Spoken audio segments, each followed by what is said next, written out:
Thing we definitely do need is is a form of therapy, not the organized counselor face to face. I mean, we can use that too, but just a form of it that's not too professional, right? But yeah, we're gonna go ahead and get started with the first artist of the night.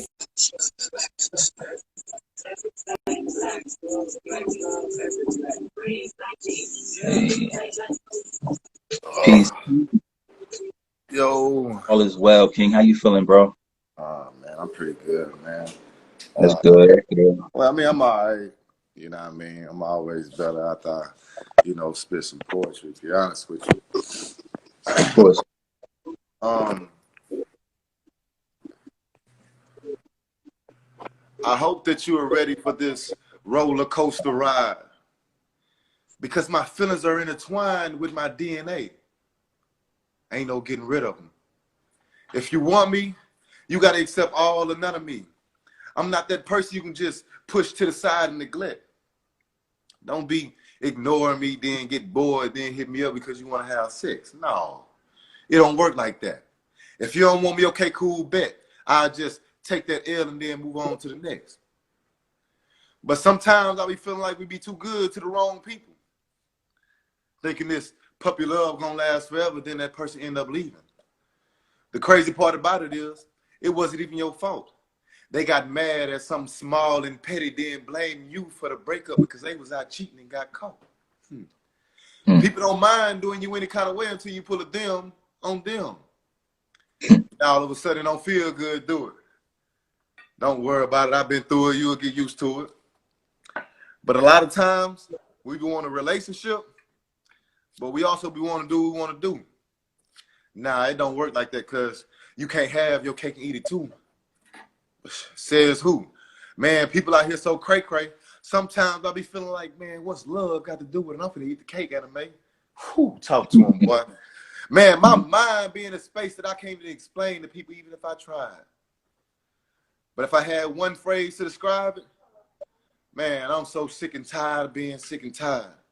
I'm slowly seeing symptoms of old age getting to my mom's. And I don't know how to deal with it, bro. I ain't gonna lie to you. But that's the type of reality that I talk about in my poems and make them so dope that you'll get addicted to them like cocaine users. They say some things shouldn't be explained, that's already understood. You might walk around and look at a black person, automatically assume I'm from the hood. You might look at this white person and think that they're in the situation they're in because their mom and dad had money. Or because this is a white man's world and it's so segregated, but in certain cases, the black guy had better opportunities than the white guy. He just took it for granted. I didn't appreciate it. I'm a strong believer in everything happens for a reason. I'm also a strong believer in God, but I'm gonna be honest with you, bro. Some things that happen to us be the reason for us to stop believing. They say you get what you deserve, but I don't believe certain people deserve what they have gotten. They were just a good person around a lot of bad apples that got rotten. Everybody is so hard and say they'll squeeze the heat when it's beef, but don't know how to read, don't have a diploma or a GED. Everybody is from the hood and sell drugs and stay strapped with AKs, but you can't retire from selling dope or get a 401k. They say calm is a female dog. They say all dogs go to heaven, so when I get there, will I meet her and will she be doing things for the better? They say two wrongs don't make a right. Well, I was taught in school two negatives equals a positive, so something don't sound right, or maybe I'm just not wrapped too tight, but certain things don't make sense to me in this thing we call life. Example, they say forgive and forget. Well, I say forgive, but don't forget, because if you forgot what you have forgiven that person for, you're allowing that certain action coming out of your life to make you start hating that person more and more. They say the grass is green on the other side. Well, how would you know and why would you try? And why would you listen to that person in the first place when I don't even know how green their grass really is on the inside? The big question is, who are they? And why do they have all these sayings and are they true? The answer is, create your own image and the truth resides in you. Preach. That's all I got for you, big dog. You said you know what I mean? I felt what you was like, they start a conversation, man, and I feel like that's really all right, bro. I be going against the grain so much, man. Yeah. I feel like as you get older, bro, a lot of things that you've been taught growing up, man, you just feel like it was kind of like a brainwashing situation, but not on your parents' wise. You feel what I'm saying? Because they was taught by, you know what I mean? So me, man, I just be like a loner, right? And Yeah. I say things, man, I feel like some people might get a little agitated by it, but that's the whole point, you know what I mean? To make you think outside the circle. You know, people say outside the box. I'll be like, well, who said it was a box? You know what I mean? Yeah. To be honest with you, bro. But Yeah. I just want to flip the subject on you for a second, though, bro. What's the title of your Yeah. book again, big dog? Whether you read this or not, Yeah, whether you read this or not, that's a dope title, bro. And appreciate I it. seen it, man, and it's something I've been wanting to do for a minute. But you know, I always wanted to holler at somebody that wrote a book. Like, how does that even go? You know what I mean? Like, what's the process? Or um, I as far as like publishing and you know, just that whole ordeal. Yeah, it's just a lot of information I probably even hit you in your DM about. But just as an author, though, bro, how does it feel, and how did you even get started on that, though? I'm glad you asked, bro, because it's I'm gonna try to keep it short and sweet, but still give you, like, you know what I'm saying, how I did it. Um, Really, I went through, because it's self-published, first of all. You know what I'm saying? So, self-published, that comes with a whole different hustle and a Right. whole different, and you have to go through so many different obstacles. Mm-hmm. So I'm still working my way through the obstacles, but it's like more so I went through at the time it was CreateSpace. However, CreateSpace was bought out by Amazon. So I'm not sure how they do it now. But when I did it though, CreateSpace was its own personal entity. So you could just go on there and make an account, and literally you have everything, you type it up, whatever, or get Right. somebody, type it up, and then you just upload the file on there. You know what I'm Right. saying? And you really, that's what you did. I mean, you had to pay a little something, but it wasn't nothing compared to the typical publishing and trying to get it off the ground. But of course, with that, you're also paying for the push, right? Like, you're Right. also paying for, like, people to kind of promote it, blah blah blah, and put it in stores. Mm-hmm. So I mean, but the way I did it though, because I went through editors like private individual editors. So it's like, I knew somebody that was in the editing, went to college for it. Um, and they actually edited it for me. Like, they read over it. And of course I read over it a few times. And I sent it through a couple more people, like personal people, like, family, friends, blah, blah, blah, just to make sure everything was good. And Right. then, Right. so then that's when I uploaded it to CreateSpace. And then, of course, got the picture made. I mean, got the cover made, blah, blah, blah. Just made sure everything was layered right. And then that was that. Like I said, I'm not sure. I know CreateSpace is through Amazon now, so I don't know how they do it. They may still do it the same.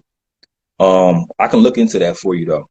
I can look into that for you because I was curious anyway as to how it is now. Like, it was easy though. It was easy, but it was time consuming. I'll say that. You Right. know what I'm Right. saying? It was like, Yeah, as I long. feel like I. Oh, go Yeah. ahead. I'm sorry. Go ahead. Nah, you good. I was just saying, as long as you have everything like layered, like you want to have it, already presentable, take it through the people that will help you, or just go through it yourself. And then it was like an upload situation. That was it. And then Right. they send you a proof copy and all that. And then, you know what I Okay. mean? So you can, like, Yeah. look at it. It's Yeah. definitely inspiring on my behalf, bro. When I say I've been going through some things, it's like with Yeah. the poetry, like I feel like I have a lot to offer to the world as far as how I say it, and what I say. Um, and that's been my biggest challenge, bro. Just sitting in here and it's like I be so hard on myself, like if I haven't wrote nothing that day, or Right. um, just the going viral 3 times on Facebook, it really do something to your psyche, like feeling pressure. You know what I mean? Or people waiting on you to put Yeah. something else out. But Gosh, I yeah. don't really talk to people about this, bro.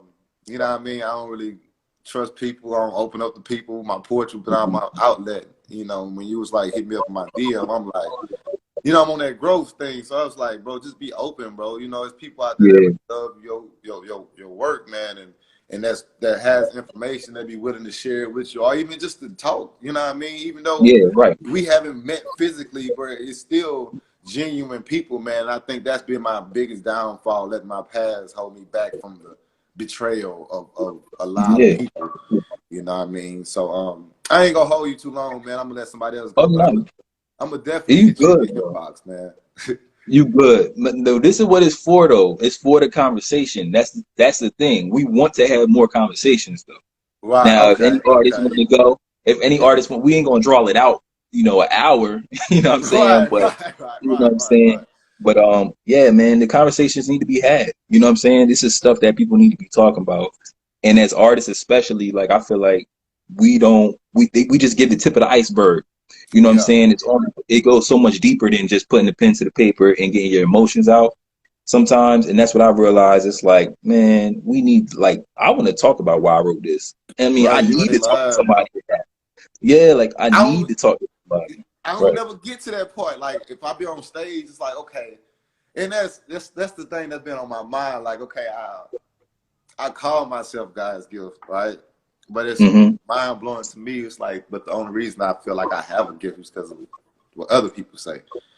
You get what Mm-hmm. I'm saying? Like, I just started this 2 years ago, bro. And from coming from a dark place, seemed like all my life, and then all of a sudden this happened. I got, you know what I mean? So it's like, yeah, I feel like I have a gift, but on accountability of, like I said, going viral and all the comments of, I never got a negative comment.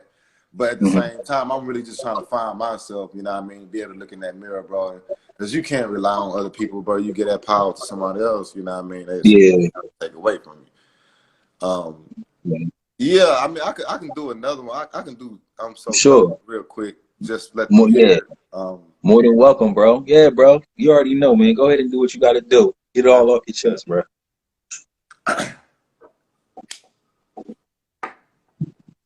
I'm doped up.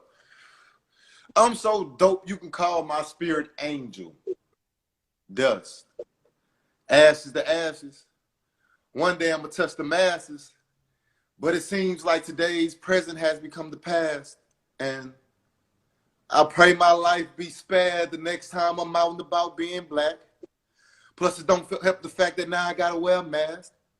When you blow my brains out on the pavement, all I ask is that you read my thoughts. Look at my dreams before you leave the scene. I'm so dope, I guess that's why white people got to smoke me. I'm so dope, every boy I spit are edibles. And I swallow that food for thought. I'm up late night talking to an owl watching the moon walk. I'm having an interesting dialogue with the stars. They say, son, we see you shining. Your conversation is out of this world and the sky ain't the limit. Boy, you so dope. Poetry without you, it's like cigar without the weed I used to have and the fame in it. Man, I'm built different. Silent from Mississippi, so I never feel powerless. I'm from the dirty South, like the bottom of the map has been showerless. Man, I'm so dope. My kids was born with their head held high, black pride. But I guess getting gunned down on camera is the perfect shot. Oh yeah, they better stop the violence. You know what's black folks riot? I'ma turn Mm. crackhead Ezel dope I might not see next Friday. But oh man, I gotta stay committed. I gotta have tunnel vision. Stay alive and out of prison. But I'm so dope, I'ma always stand behind my boys like I got a life sentence. One day I'll be able to call my mama like, hey mama, we did it. Look, mama, I made it. I'm so dope simply because I'm an 80s baby and that's all they did in the 80s. Mm. I finally found my peace after 32 years of getting older. If you feel like I got something up my sleeve, I do. It's called a chip on my shoulder. My mind is a weapon and I finally learn how to use it. You claim you won't smoke, but I'm so dope, I'm the thing that produces it. And later on in life, you'll regret using me because I'm just that dope. Preach. Word. I remember you did that joint the first time you was on here. I was like, God damn. Word. Yeah, bro. And I'll be hit on that one just real quick for about a good 2 minutes, bro. Yeah, yeah. I first started getting on these lives, man, and it was a guy that went for 24 hours. But I was on there for a good little minute, bro, and I only went one time, but just to hear everybody and being in this like poetic atmosphere. Mm-hmm. After I got off, it was about a good, I'd say 36 hours I was awake. I got off, being on there about 13 hours. Then I went to work. Then it was just something, bro. The way I write, bro, it just be God, bro. I can't sit there and just write nothing. You feel what I'm saying? I'll be in the car going to work or something like that, bro. But them lines right there, I wrote them, bro, in like about 3 hours. That's the fastest poem I ever wrote. You know what I mean? But I just felt so angry, bro. You know what I mean? Like, I felt like being black and going outside, it just like, it's like a death sentence. Like, it's just like you really have to pray, like, before you go outside. And then I have kids, you know what I mean? So I really wanted to do something, bro, that just hit hard, like, on a, it's not like a fuck y'all, you know what I mean? But at the same time, it's a fuck y'all because I'm angry and y'all killing us for nothing. You know what I mean? That's really how I felt. And I've lost a brother to it, you know what I mean? But I didn't know what it was back then when I was 4. But you know, they put the gun in his hand and say he shot himself. But as I'm getting older now, I understand, like, oh, that's what it was. But it's going on today, you know what I mean? But I just want to let everybody know, man, whatever you got on your mind, man, just say it. You know what I mean? Do it in a creative way where people can't deny but to listen to you. You know what I mean? Because you can say some things, but it's just all about how you say it. You know what I mean? I ain't got no filter. You know what I mean? But at the same time, with me not having no filter, bro, you can just take me anywhere and I can spit my poetry. I don't cuss in it. You know what I mean? That's my #1 rule. I just feel like it's so much other things that you can put in place of just cuss words. There's no offense to nobody else. You know what I mean? But yeah, man, I feel like that was a powerful piece, bro, that hit home for a lot of people, man. And I think I'm gonna just go ahead and dive deep tonight, bro. As far as some thinking, man, I feel like you inspire me in a way of your consistency, your honesty, bro, and your just genuineness. And just to see you even pull up a book, bro. When I seen that book, you didn't even have to read nothing. It was just something in my mind. It just sparked, like, bro, there it is. I don't know what it was. You don't know what it, but like I said, that's just how my mind works, bro. There it is. So it's like I said later on, bro, I'm gonna get on it real hard and heavy, man. And I just thank you for the platform. Like, I needed That's it. powerful. That's powerful. It. Yeah, man. Now I was gonna say, yeah, I appreciate you too, King, for checking back in. You know what I'm saying? Yes, and for sure, you know, we all need each other out here. So yeah, man, iron sharpens iron, man. And I'm a hold you accountable as well as myself. I feel like we don't have enough of that. When we so standoffish, or we don't want to help nobody because they might end up exceeding more than, you know what I mean, the crab in the bucket type thing. You get what I'm saying? But I'm just all open, bro. And if anything I can help you with, some advice on something, bro, you know what I mean? It goes both ways, man. For real. And I salute you, King. For sure. Salute to you too as well. And yes, you know, we'll talk, yes, bro. Sir. And I'm gonna stick around too, man. I'm gonna stick around, man. I just need to hear some more creativity. To be honest with you, I really wasn't gonna get on here and spit. You know what I mean? I just really want to just sit back. But at the same I ain't call you out, did I? Yeah, you can be honest. I live for it. It's crazy because I live for it. It don't matter what mood I'm in or where I'm at. Right. You know what I mean? Man, spit something. I feel that confident in whatever I got going on, bro. But when I spit my poetry, it's like, okay, whatever I'm going on, whatever I got going on, it eases my mind once I start, you know, recite my pieces. So I thank you again, man. And like I said, I'm gonna tap in with you in your inbox, though, bro. For real. All right, that's a bet, yo. That's a bet. I'll be looking for you, bro. You have a blessed night, man, and keep doing you, bro. Keep doing you. Appreciate it. For real. Appreciate it. You as well, King. You already know. Sir. Word. Shout out to God's Gift to Preach. God's Gift to Preach. Yo, he come with the heat every time. Y'all make sure y'all give him fire emojis if y'all rocking with it, yo. Make sure y'all give him fire emojis. And you know, fist up and all that, you know. We're gonna go on to the next artist. If you are still in the building, I see we got Nishan Ray. I don't know if Nishan Ray is still here. You know, we had to have a little combo. Some combos are well needed, so I just hope everybody's sticking around and giving feedback. What's going on, King? Just enjoying the night. Just came back in the house and got the game on. Right now, LA's up 64-36. Oh man. Ending of the first, I mean, actually the second quarter. Excuse me. Last 10 seconds of the second quarter. What would you like to hear tonight, and what kind of mood are you in to? Well, you know, tonight seems like, based off of the performance we had last and off the poem that came to my spirit, I think we was kind of in a whole like art therapy vibe. So it's like artists giving therapy and receiving therapy in, you know, through art, if that makes sense.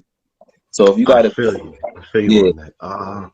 Then I'll try and bring one of these pieces. Hold on a moment. Let me just Mhm. pull it up.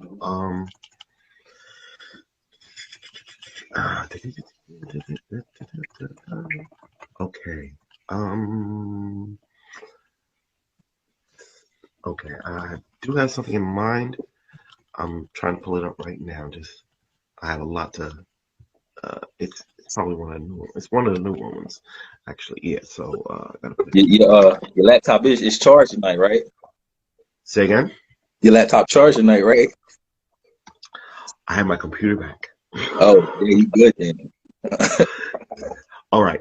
This piece I'm gonna share with you. It's kind of a deep piece. It's called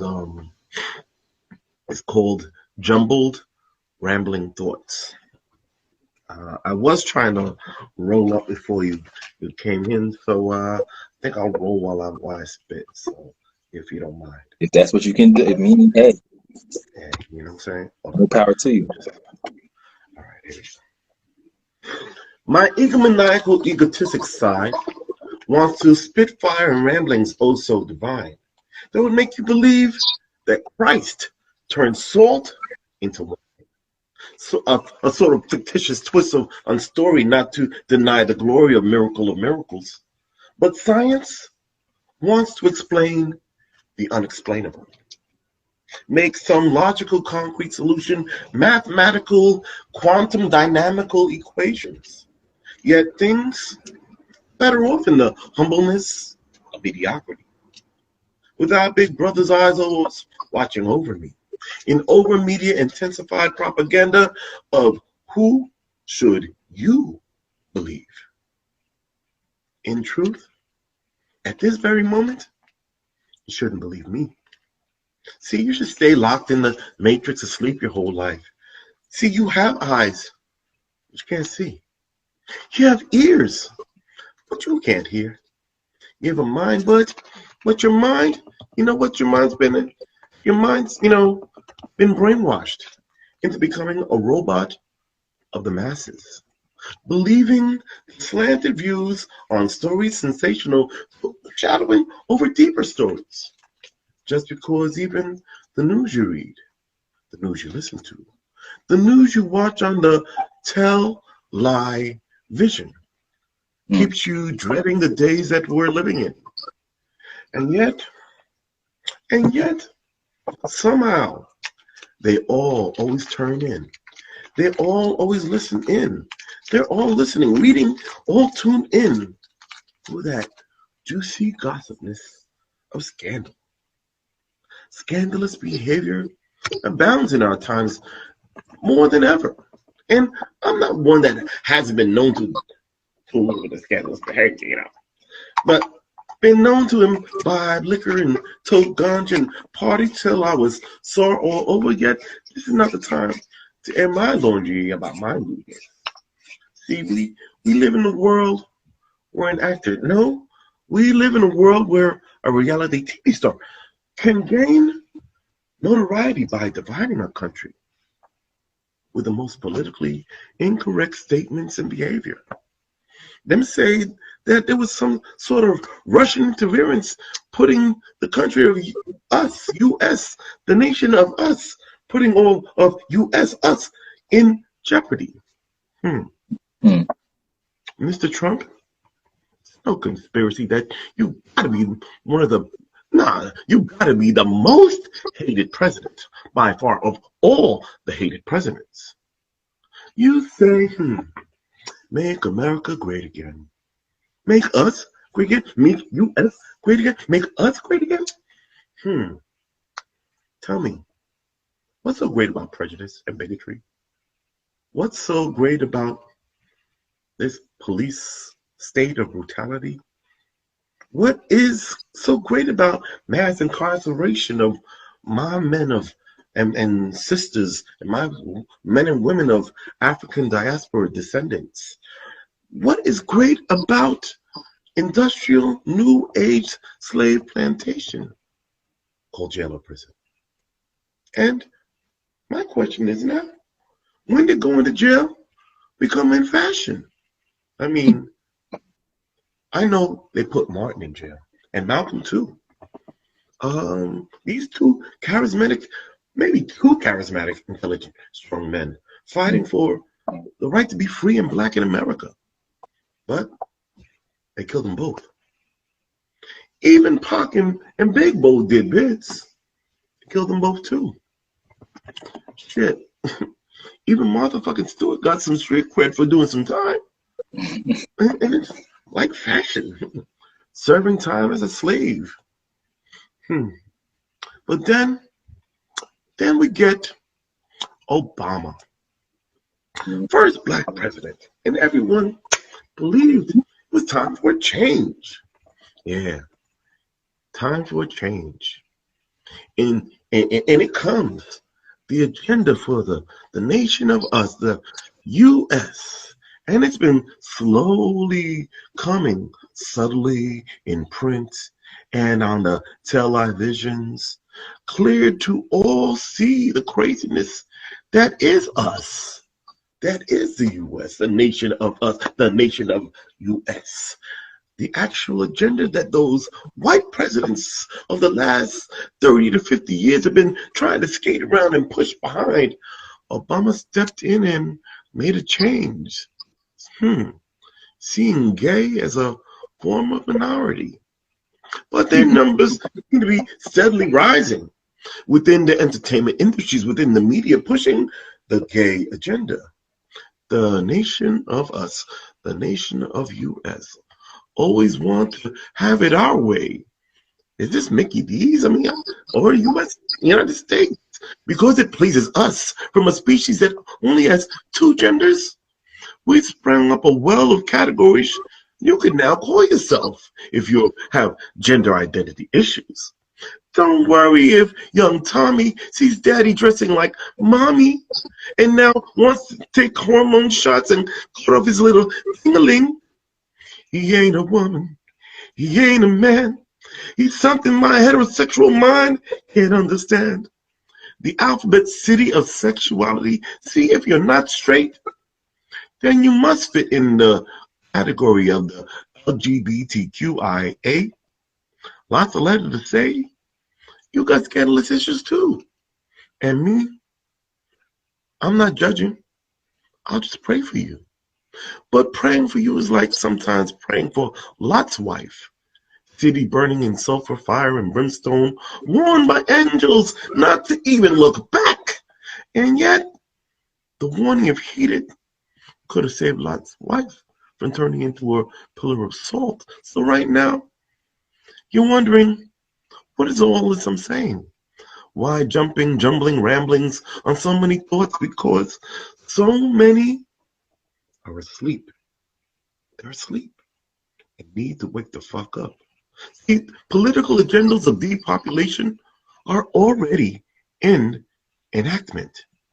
Crazy how I heard something, not long ago, that I heard that FEMA was killing Houston displaced citizens. Even had a cop on the news confirm it, but it wasn't what the reporter wanted to hear. So the stories got turned and twisted into lies, and videos of the proof now hide somewhere on the intricate spider jungle of the World Wide Web.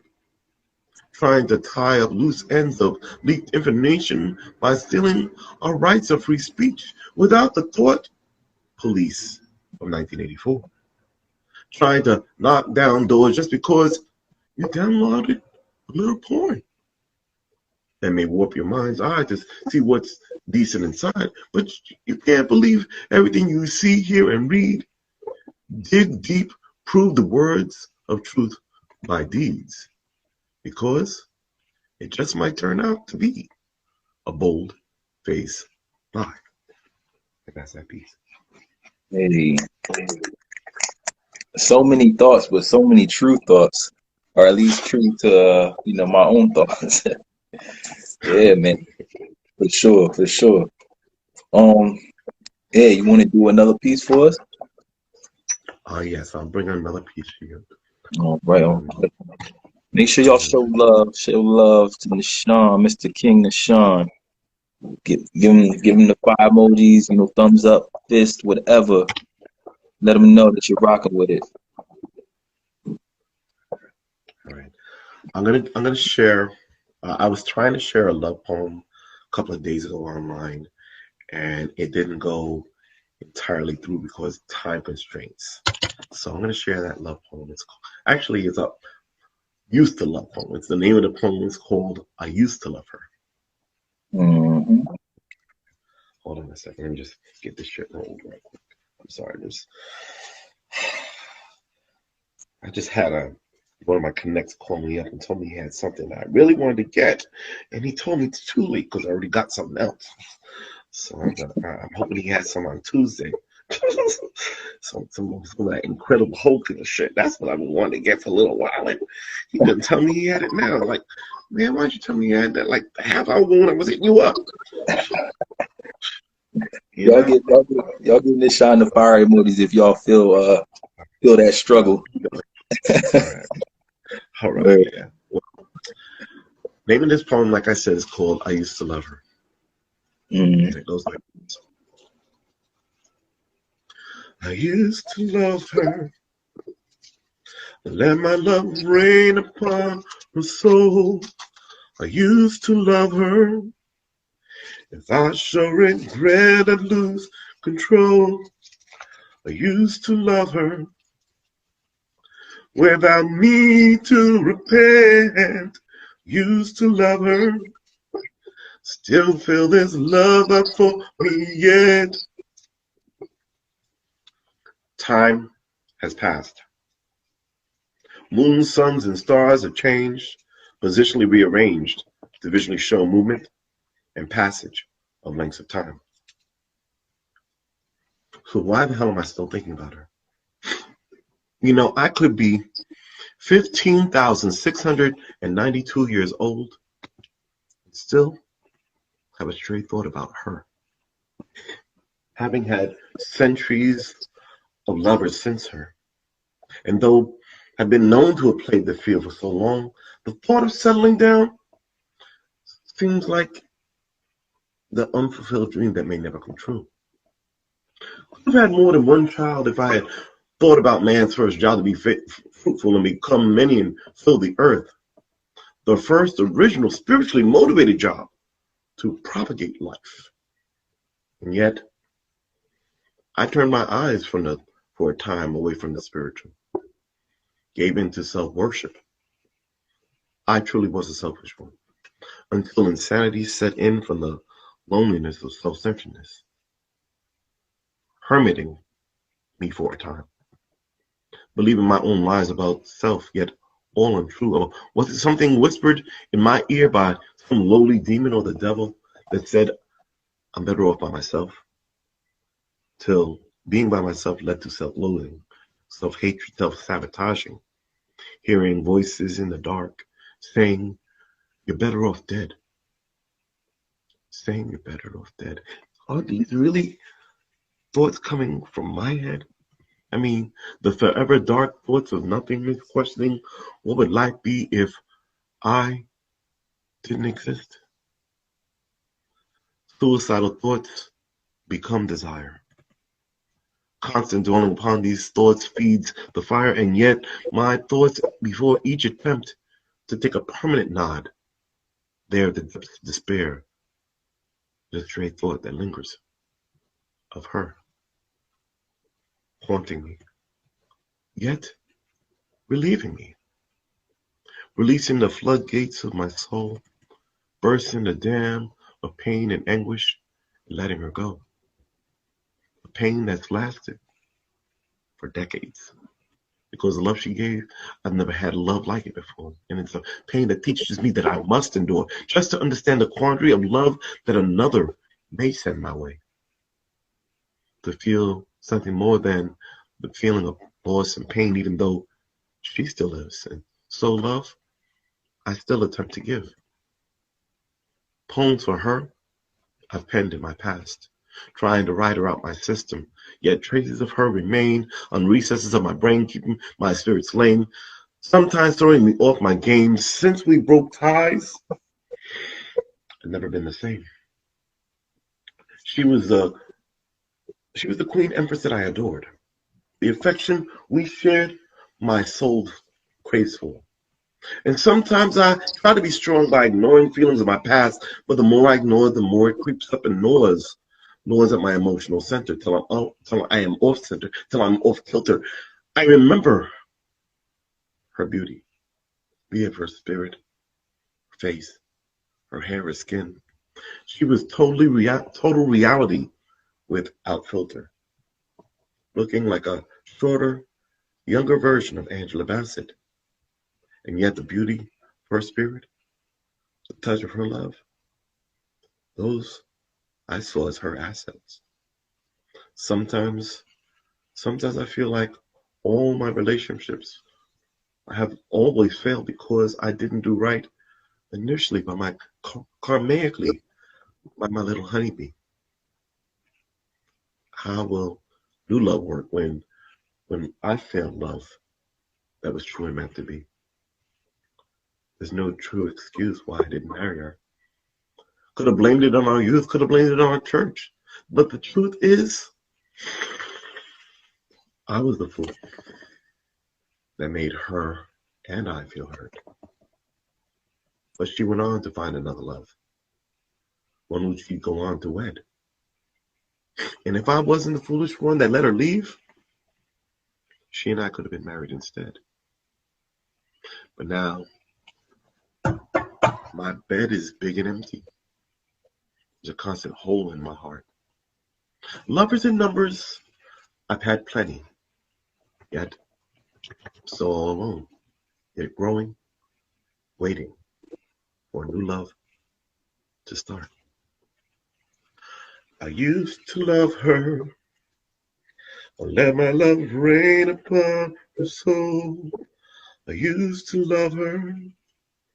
If I shall regret or lose control, I used to love her without need to repent.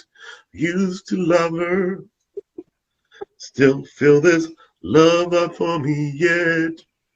I used to love her. That's it. Hey, most definitely. Appreciate it, King. Appreciate you. And as you spark up, everybody give Mr. Nishan some love. Make sure y'all go follow his handle. And yeah, stay tuned for more of his work as well. And once again, I appreciate having you back, King, for real. And you're more than welcome to come back and say whatever's on your chest, man. So, yup. Appreciate you. Peace and blessings. And we're gonna most definitely. So we're gonna go ahead and we're gonna close this down for the first session. And in the next 5 to 10 minutes we'll come back on. But you're more than welcome to come back and do another piece after everybody else gets their time to shine for a second. So yeah, man. I'll see you in a second. Okay, cool. Yeah, man. Make sure y'all show love to Mr. Nishan and all of the other artists that came in and did their thing. Once again, for all the newcomers, welcome to Vibes for Visionaries Open Mic, Open Table. This is edition number 6. This is the 6th live that we've done. You know what I'm saying? And I want to say thank y'all. I really do. And we're going to keep rocking. We're not stopping. Stopping is nowhere in sight right now. As long as I have control over it, long as y'all help and support, you know what I'm saying, we're going to keep this thing rocking. But like I said, it's showing that we got 22 seconds literally of this session. So we're going to close it down and come right back in about 5 minutes. So make sure y'all tell y'all friends, you know what I'm saying, if you didn't get time to perform, come back. And like I said, 5 minutes, what time is it now? About 9:10, 9:15. I'll see y'all in a second. Bless. Hold on, I'll see you. About to go live with Emma, Miss Emma.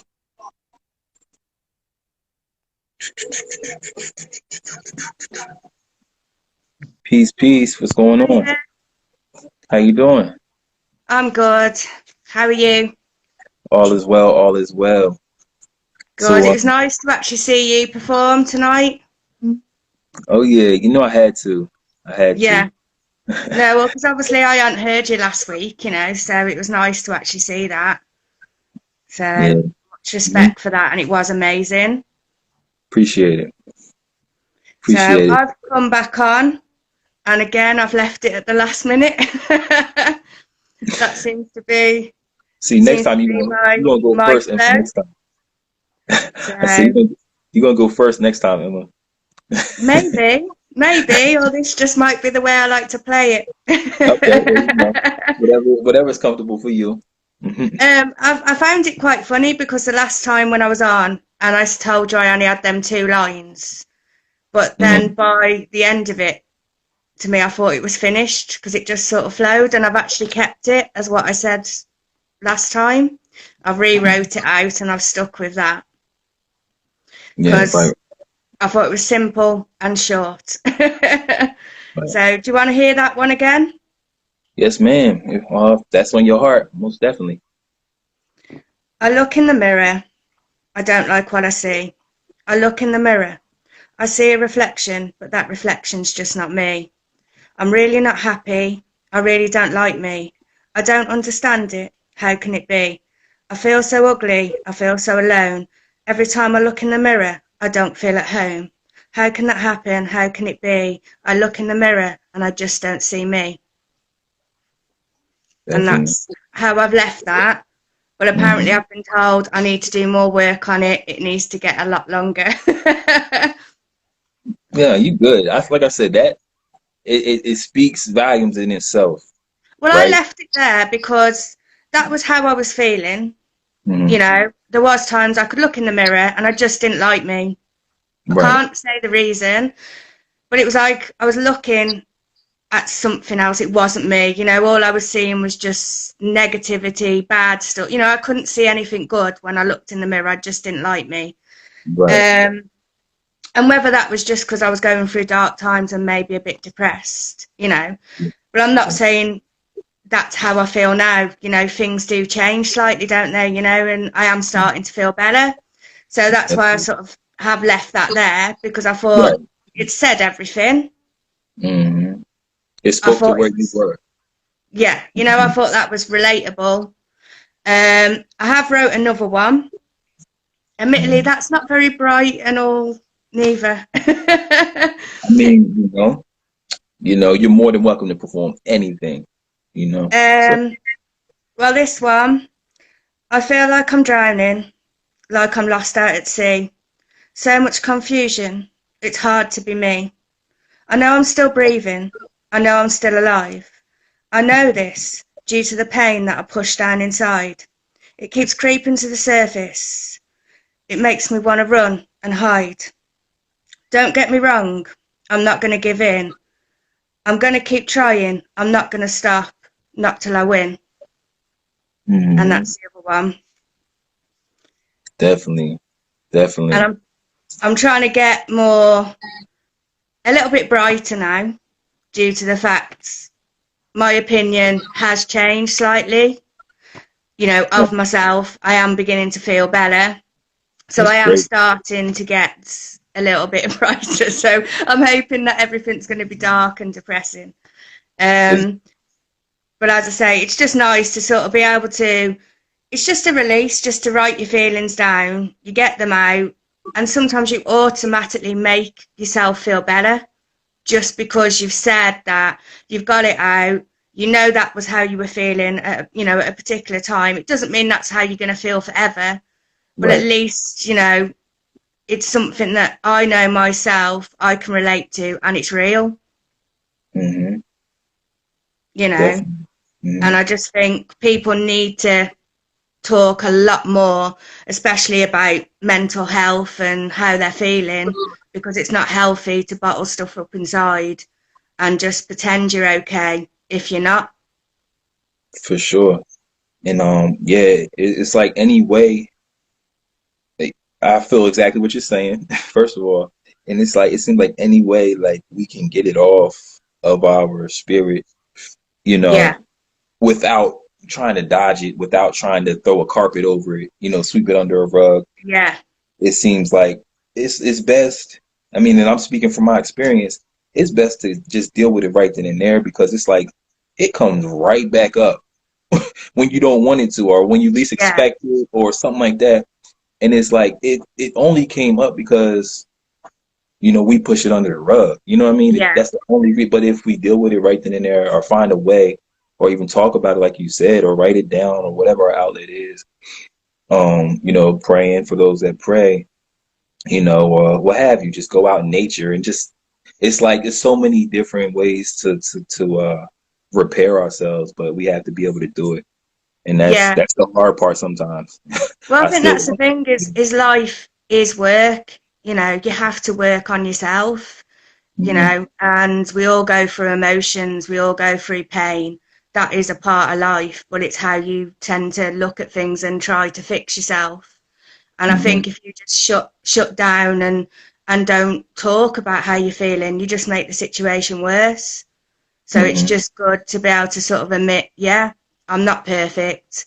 Yeah, mhm, I'm struggling.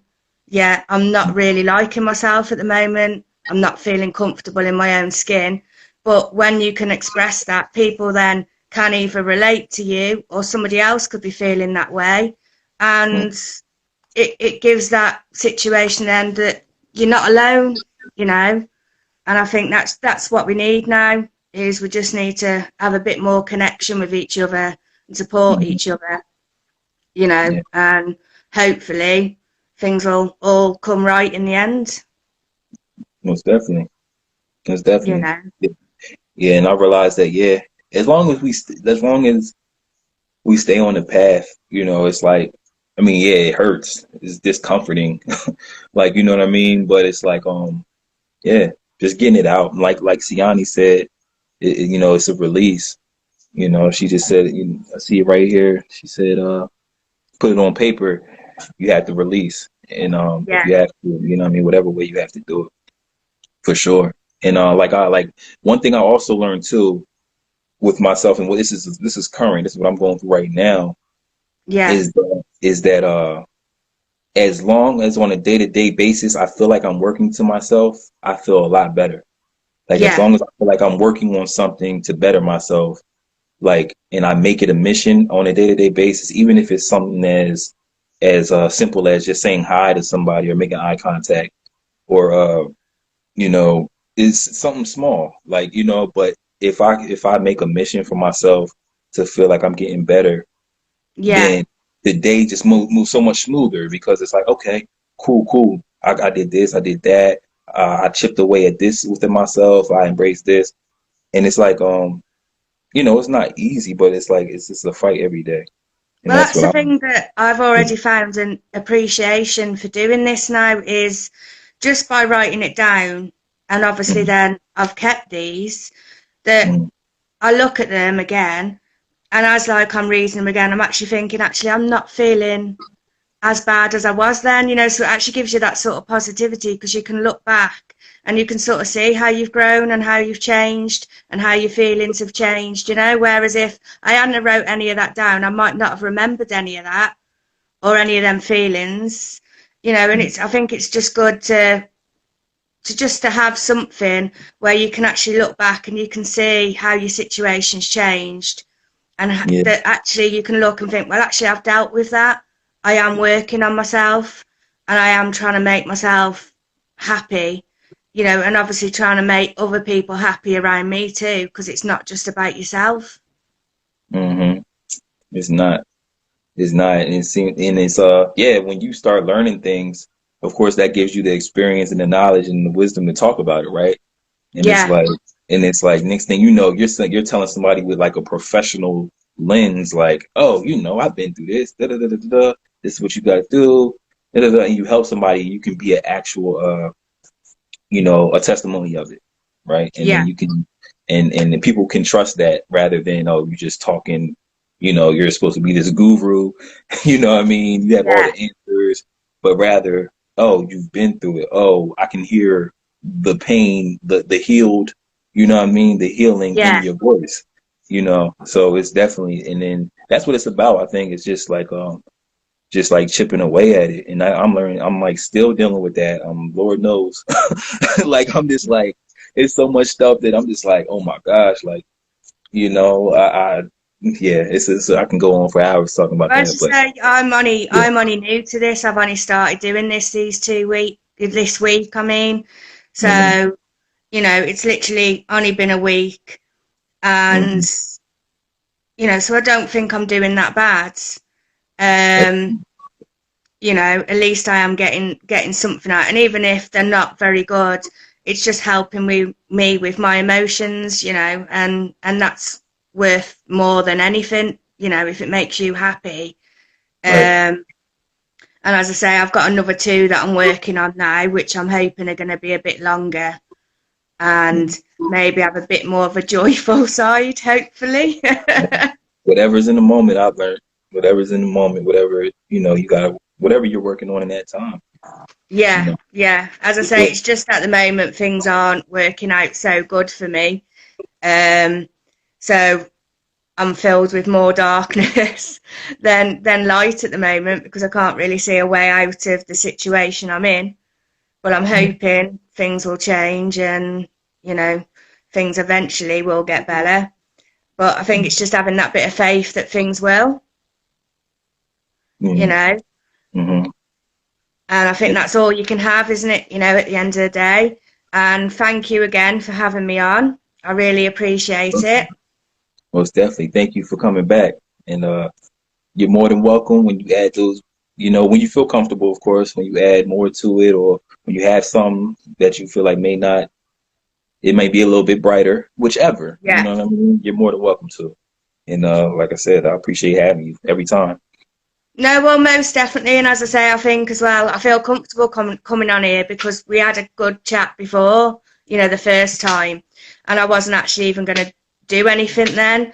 And then I did. And I've just found it so easy to speak to you, that it's just a nice platform to be on. It just feels comfortable. And you just feel you can say what you need to say. And, that's it. You don't get judged. People are there just to listen, and whether they relate to it or not, it's just nice to have this platform. And everybody that's been on here tonight has been pure fire, and again have touched me in very different ways. But they have been amazing, So and just think it shows how much I like it that it's like 3 a.m. here. I should be in bed, but yeah, I'm up watching this. But we're gonna have to So work out something for y'all over there, overseas. We're gonna have to get different times. I gotta learn the time frame over there.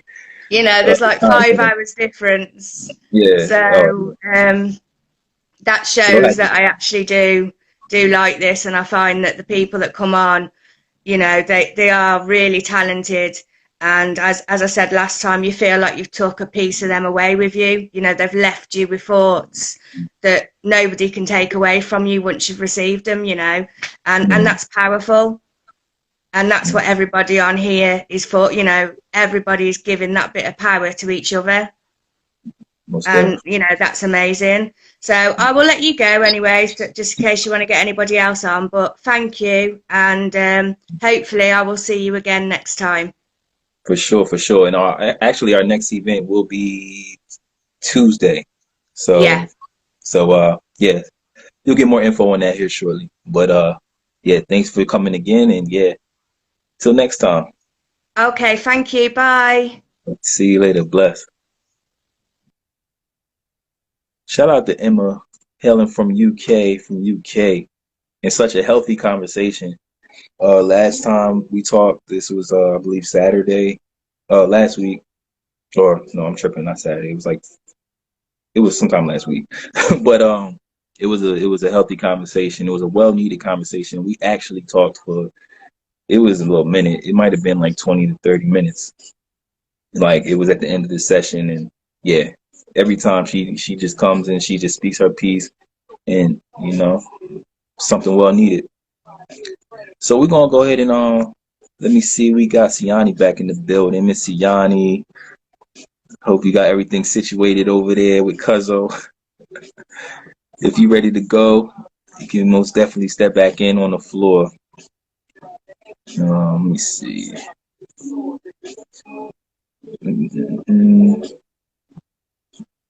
Don't know. I'm so new to this. I'm pressing all these random buttons.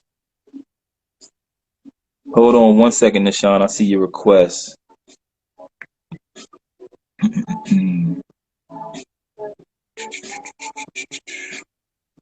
All right. Yeah, we'll get to you after Siani does her other piece. Mr. King Nishan, I got you. Hey. Welcome back. Welcome back. Yeah, I just wanted to make sure everybody got their turn. I don't want to just butt in after I done hopped off. Nah, you're all good. You're all good. As long as everything's good on your end. Yeah, everything cool. You were looking like, oh, my bad. I'm like, damn it. Gotta love cuz. Gotta love cuz. Word. So what you got for us? I got like two or three pieces. It don't matter, whatever y'all got time for.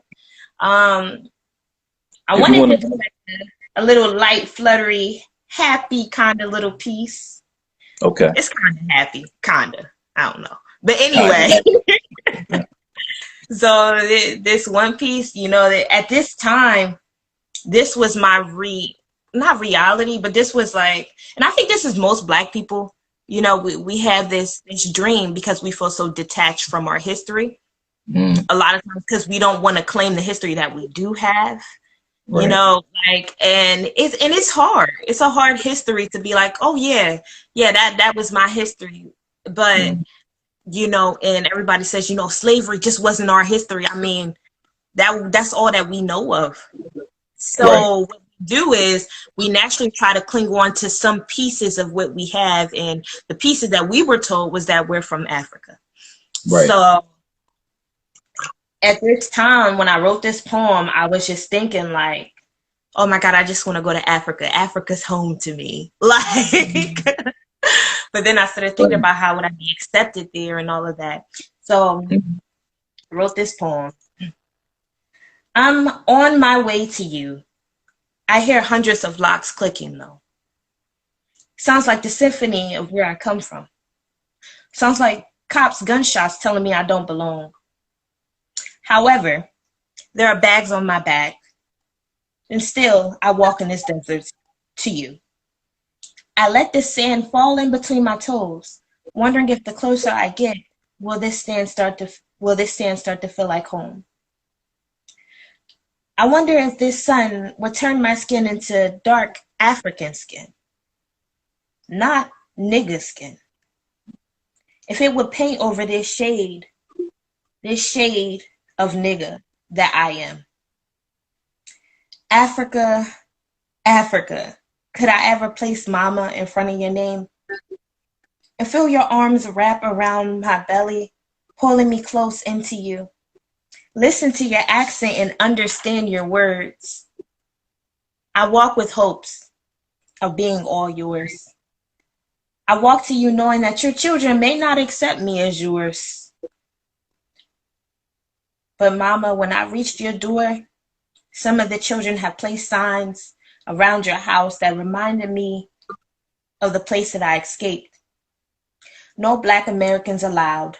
Better yet, no lazy niggas allowed. Better yet, no niggas that can't speak English allowed. Mama, they have placed chains all around your house, telling me I don't have keys to your house. This place reminds me too much of what I fled from. They hang out of windows mocking me, looking down on me. Mama, please, I want to see you. I close my eyes and I look up to the sky and say, Mama, please, I really want to see you.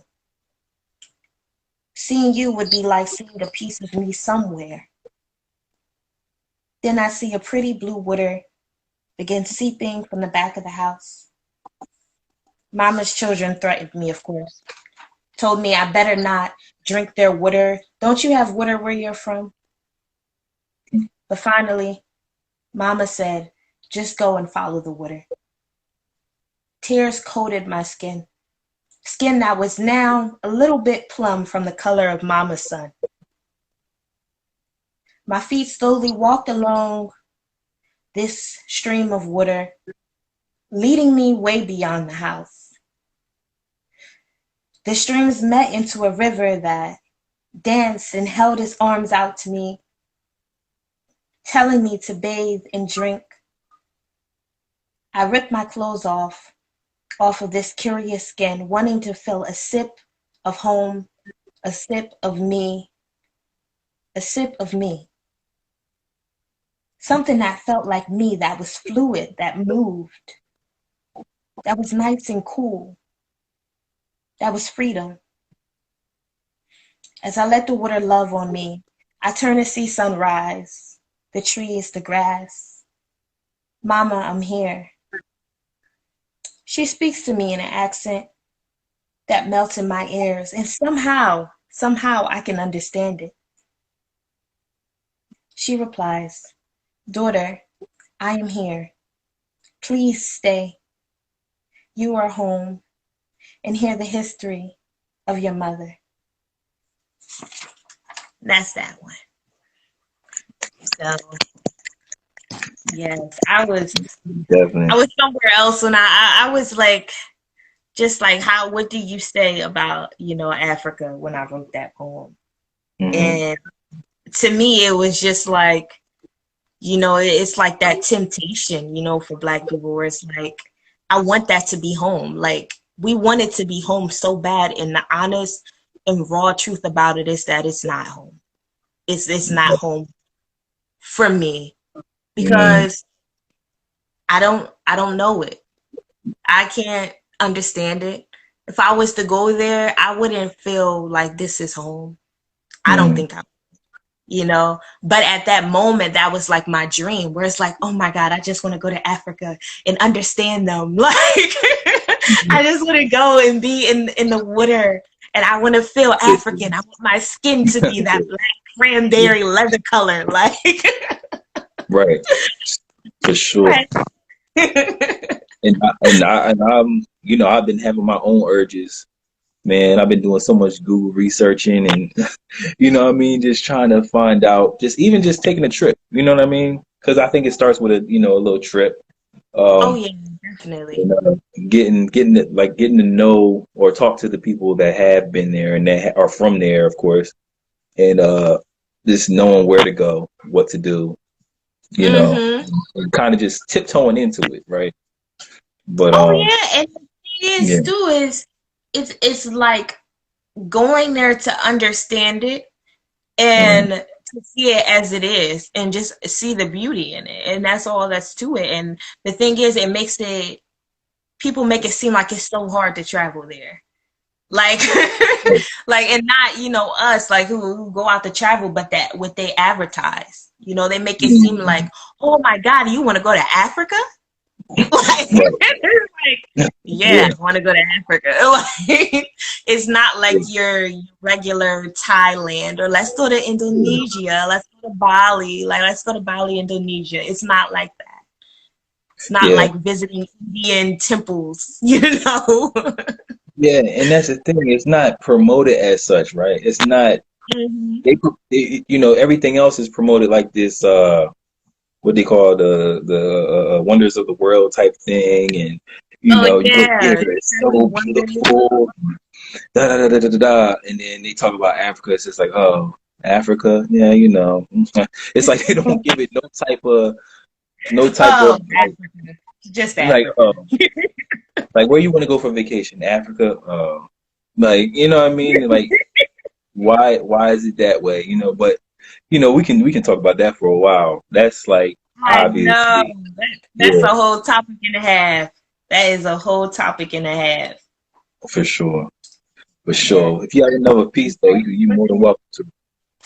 looking for another piece, but like, you know, like everybody's saying, I don't want it to all be dark, heavy stuff. But you know, when you're a poet, you speak what's on your heart. Like Yeah, go ahead. Go ahead. No, you know, do what you feel. all Nobody will right, see it. You. all right. Oh, thank you, Emma, for all your nice words. You're such a beautiful person. Most You definitely. are She's very beautiful such a and beautiful supportive person. individual, for sure. Mhm. All right, I'll go in with this this one poem. I guess this will probably be my last poem because my cheeks hurt from smiling. That's a good thing, though. That's a great Yes, thing. You know? it is a great thing. But you know, when you're away from people for so long and then you just get thrown into it and then you're in it for a long time, you know, the soul is like, whew, we should have did this in increments. You should have got prepared for this much. You're overwhelmed. Yo, A little bit. A like, little bit. and come out the cave. We come out the cave. You know, just happy to see Like, civilization. kind of light soul. They'd be like, girl, that's the sun. Like, what are you talking about? It's But for crazy. real. Life has changed. Oh my gosh, in the past year. I mean, shoot, that's another conversation as well. It changed so Oh much my in the past year. Yeah, for sure. yes. When I watch movies, I feel so weird because I can see their lips. And I'm like, this is not realistic. We wear Yeah. masks every day. Like, this is not real. I watch the movies and they just, and I'm just like, I can see faces. Yeah. And they're at the grocery store and nobody's social distancing. Right? They all touching and stuff. I'm like, y'all better back up. Y'all are touching and stuff. But then I got to remember, oh, this This is just 2018.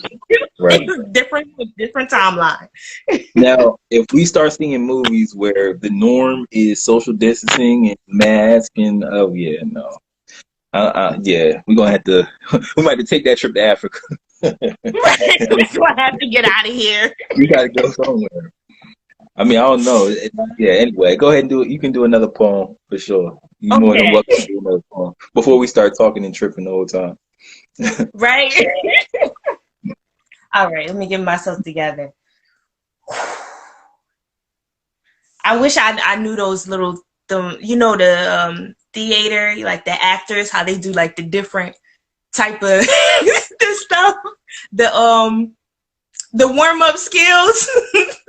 Oh. What you mean, like the I don't vocals? know. In my head, I can hear the little sounds and they be like blowing their lips together and stuff. Oh, yeah. I know what you're talking about. All right, let me get myself together and stop Yeah, being there you go. Goofy as hell. All right. When I close my eyes, I dream about you, my love. About your smile. About the type of spell that you just threw on me, knowing its power. I dream about you when I go to sleep, my love. As one of your hands hold my face, as your lips softly begin to caress mine, as your other hand grips a knife and you use your strength to stab me in my skin. How could you? As the sharp pain hits, my eyes open. You're next to me, cuddling me in your arms. Breathing lightly, not showing any resemblance to him in my dream. I guess you felt my fear, so you wrapped your arms around me in hopes to protect me from these dreams. You didn't know you were protecting me from someone who looked just like you. I try to explain to you why I check both of your hands before we hug, why I keep my eyes open when we kiss, why I keep one foot in this pool, why I write out plans, plan A, B, C, and D. Why is moving in together for us such a difficult thing to answer? It's always answered with I'm not ready yet.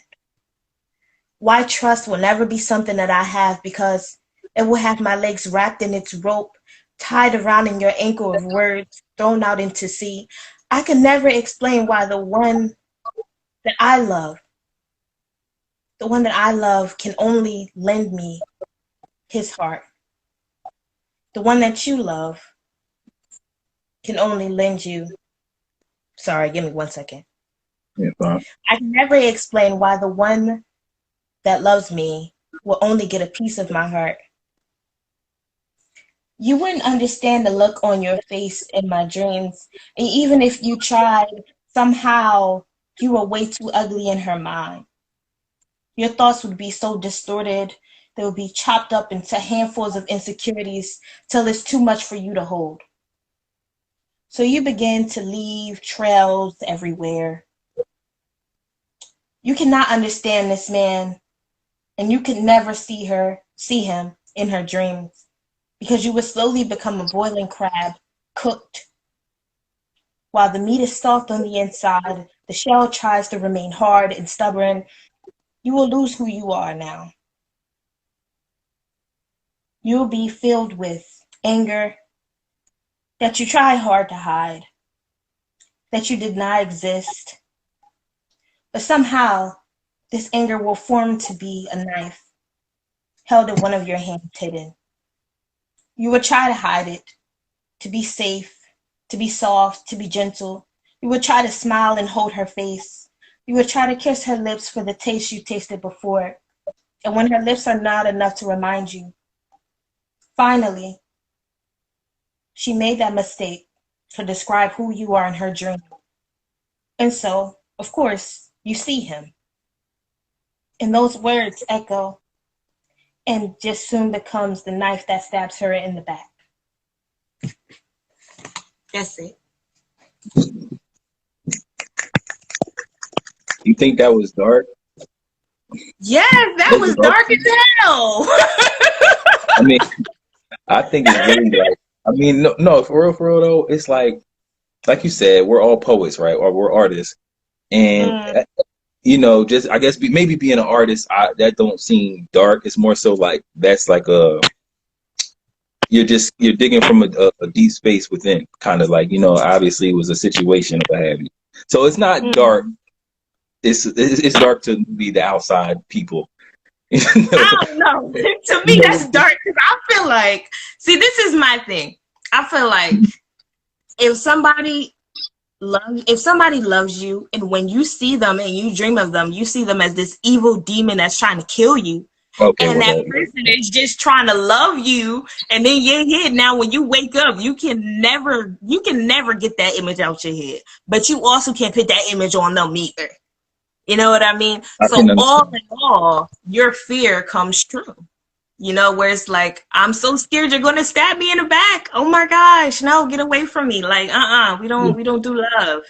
And the next thing you know, and love ain't gotten, like, you don't really have no choice to love somebody.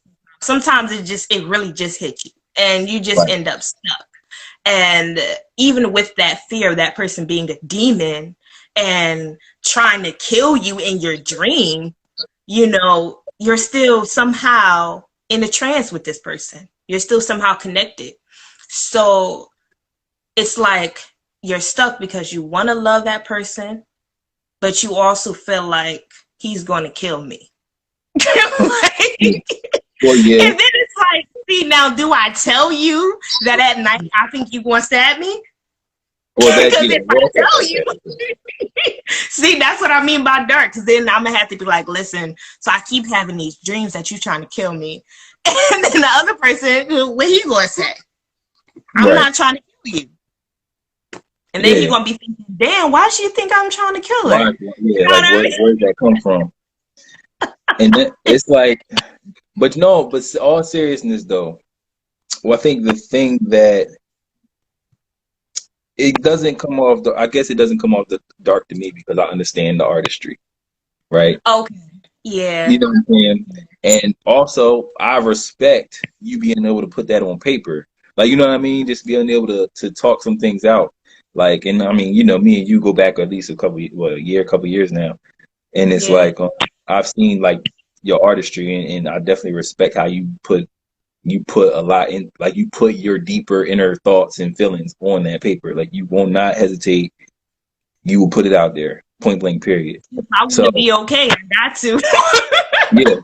Like Yeah. you said, like art therapy. Yeah. You got to.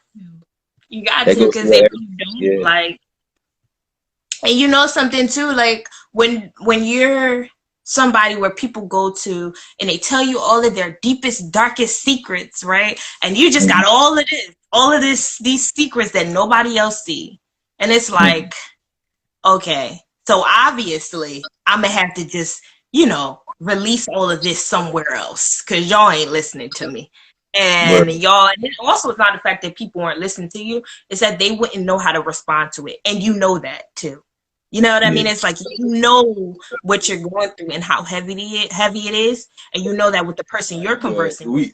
I lost track of time, and I didn't want to cut you off neither. I saw the time going down to like 20 seconds, and I was like, I'm not. Oh, so you let it happen, dang. You were flowing.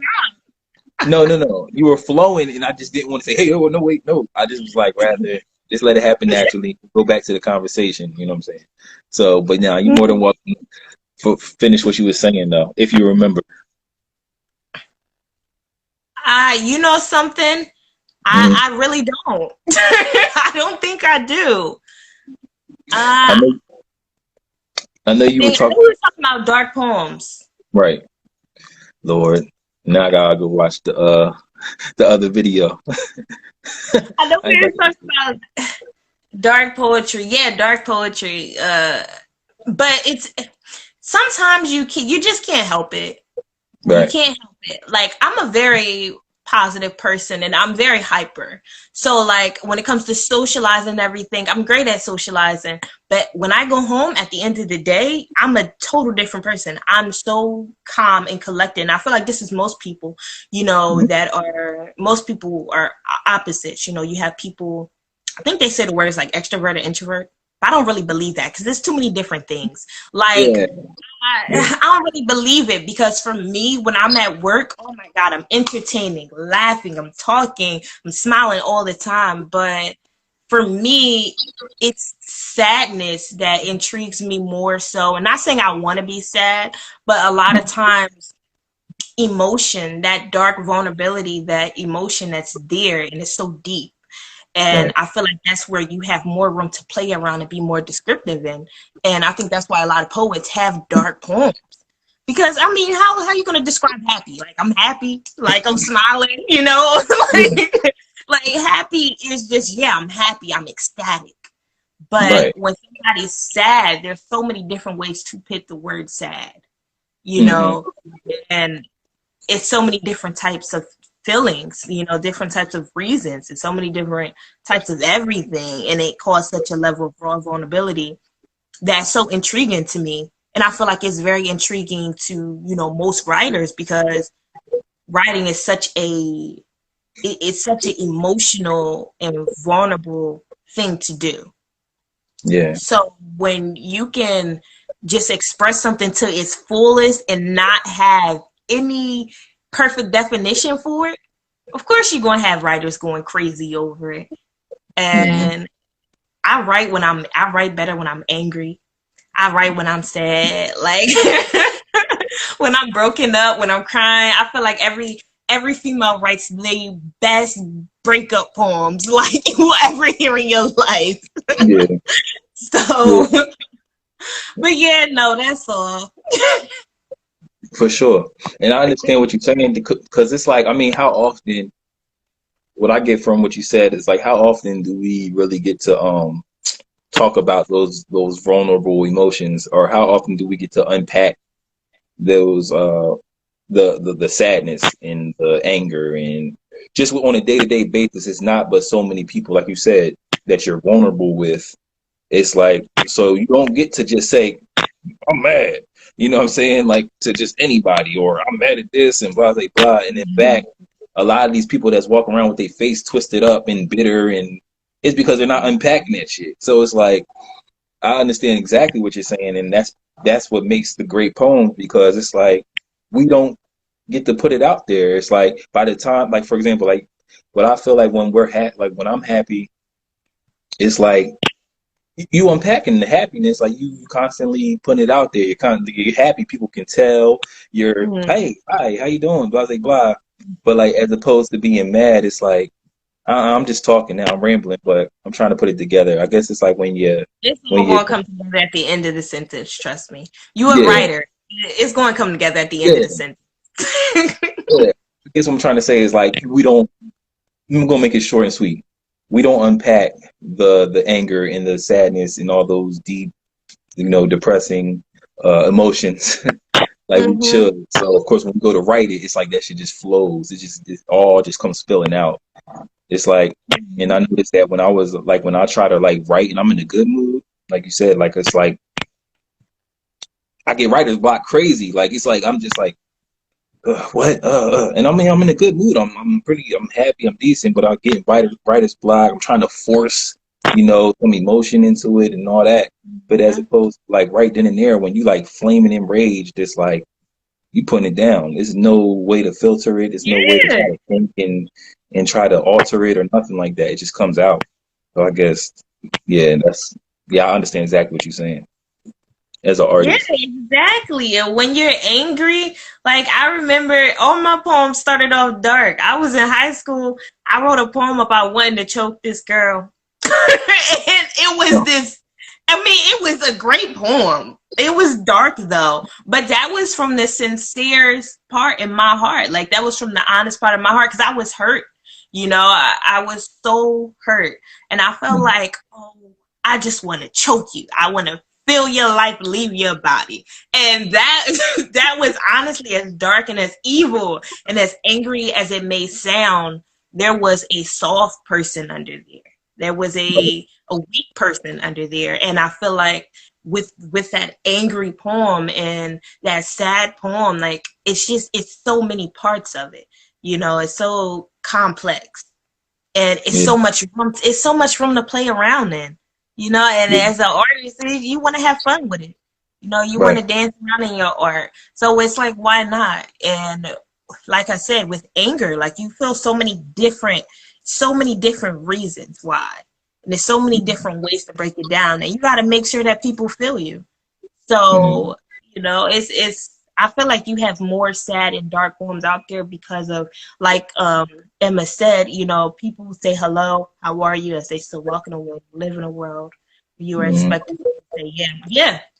It is that exactly like that because it's like I feel like what it is that being happy is so normal and so just, oh yeah, everybody's happy. You're supposed to be. You're supposed to smile. You're supposed to look okay.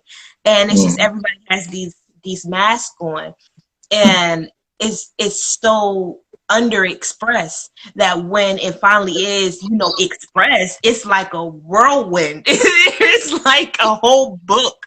And the book is titled Blood, Dark, Hurt, Pain. You know what I mean? Like it's like you can't help it. And what are you going to say? Oh, excuse my heart? No.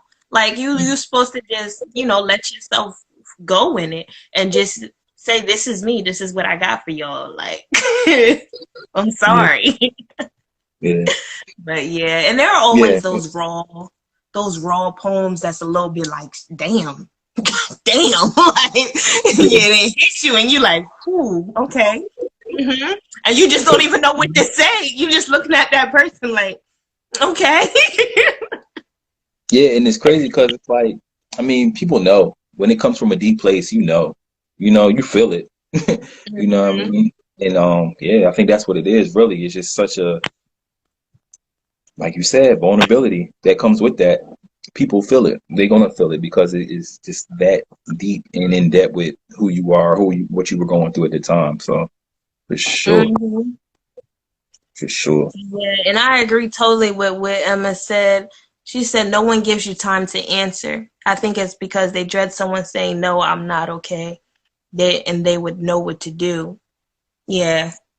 I think, and it's so crazy because we as people, we are very selfish. Very selfish. We're very selfish. And it's not like, oh, no, me first. No, it's more so we're selfish in our own fears. Because it's like, okay, if this person does say I'm not okay, if I give a piece of myself to this person, they give me a piece of their self. Now what am I to do? And it's like accountability. Just ask the person okay. Like And I Nobody. don't know why. And I feel like it's all of us. Like it's all of us because we just so and it's not selfish in an arrogant, dirty type of way. It's selfish in a normal way. Where it's It's like in a way where we weren't told to do that. We just were not told to do that. We was not told to say, "Hey, are you okay? Is everything okay today?" And to actually sit there and listen to a actually stranger. sit there and Yes. wait, like, you know, like I Right? want to So hear what's your going on answer. with you today? Like, Right.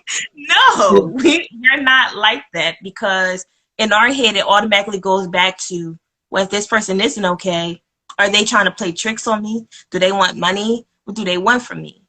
Do I Right. have the time to sit here and wait and talk to you? What if I gotta catch a bus? Like, what Mhm. do I do now? Like, you know what I Right. mean? Like, it's a lot of factors where I feel like, you know, we can be very into our own fears and our own doubts, and rather we are even qualified to have such a conversation with somebody if they're not okay. It's like, Right. do I know what to say? I could say something to you that could send you over the edge. Like, I don't know what to say to you. Right. And that's where we downplay ourselves in our moments, and you know, the moment that we have been pitted for that. Like, we probably were pitting that moment for a specific reason. But Yeah. all right, I'm digging in way too Oh deep. no, you're good. You're good. I mean, unless anybody nobody's sending a request right now, and we got 3 people in here. So, I mean, this Okay. is all healthy conversation, you know. Um, All yeah, right, cool. I just wanted to make sure I wouldn't know, you know, the universe, and it's like we fly from the stars because we all made out of stardust. So, and we just made to fly, you know, and then everybody just like, can you please tell her to get off? Like, I don't want I that. mean, speak your truth. Speak your truth. You know what I'm saying? You know. No, but all seriousness though, it's like, yeah, we have now I hate giving so much power to like the theys and you know, we've been programmed. Like I hate repeating like that narrative. But I mean, in a sense, yes, this is a what you call it. This is a normal way of life that we've all adapted to. But it is our job, I feel like, to unpack it and try to help as many people as we can. Because I feel like I was saying earlier, I feel like I feel better when I'm making a daily routine to help somebody or like work on myself. And I realize I can help other people when I work on myself. You know what I mean? Like if I'm working on Yeah, myself, by yeah. the time I get to a certain point, I'm like, all right, cool. Boom. Like I was talking to Emma about it. Like we was talking. It was like I feel I can give my honest opinion. I can literally ask somebody, how are you doing? And I want to listen because I've worked on some things. I'm like, all right, I feel comfortable enough to hear Mm-hmm. somebody out. I feel comfortable enough to know if somebody going through it, then I want to help too. Like, you know, I want to help them get through it. And I think that's what it's about. It's like it's a constant exchange. It's a constant like, okay, I gotta work on this. I can't answer you on that, but it's yeah, I'm rambling and shit. But you opened up a whole floodgate. That's what It's I'm trying. cool. And you know, Yeah, it's because you're clearing yeah, space to love. That's what it is. And it's like we don't have the time to love. And I think right, that's mainly what we're all trying to say is we don't have the time to love people anymore because we're so worried, we're so scared. right, And and the thing is too is that when you clear up a lot with yourself, you'll find that it's much easier to operate with other right, people. Like you said, like you can have a good conversation and you can actually say, all right, I'm willing to open up a little bit of space for you. right, right. And Mm. I like it's the way one you of those put that. things. Hmm. Yeah, you know, it's like you opening up space because I was watching this corny movie. I know Emma probably know it. I see she is. Yeah. I know, and you probably know it too. Eat, Pray, Love. So that's my movie right there. What is it It's called? corny, you know. This middle-aged woman, she goes through a divorce, and then she finds her way, travels to Italy, India, and then Bali. So, What's it basically, called? Eat, Pray, Love. Okay. Yeah, so you know, and she met this guy at this ashram that she was at, and he was saying if you could just clear all that space in your head, you had the capacity to love the whole world. Mm. And it was so good. Oh, she said I never watched it. Oh well, it's a good movie. You gotta watch it. It's a good movie. It's Eat, Pray, Love. It's a really good movie. And it speaks a lot about solo traveling and traveling as a female solo, which I'm very interested in. So if you're interested in traveling, you know, as a woman by yourself, you should watch that movie. It's really good. But yeah, so one part of it, you know, he was saying if you could just clear out all of that in your mind, you have the capacity to love the whole world. And it is so true, because it's like you have more room. You just have more room. And that's the thing about that, you know, with self-healing and getting yourself together. And it's a constant journey, but it's one of those things where you're doing it for yourself, but you're doing it for others too. You know, like, especially when you're in relationships, when you have friendships, you know, when you have like kids, when you have like, you know, like you talking to your parents every day. It's like, oh, mama, I don't got time for that right now. Nah, mama, I ain't got time for that right now. But it's like, if you could just move some of your stuff out the way and actually hear what the other person is trying to communicate to you, then it's like, okay, all right, so let me, all right, so you just might have helped me with something in my life. You know what I mean? Like, because you never know if you're so busy dealing with your own demons and all of that, and you don't take time by yourself to confront that. When you get in front of other people and it comes up, you block out that person completely. Right. Completely. So that's why, you know, it's that self-healing is real.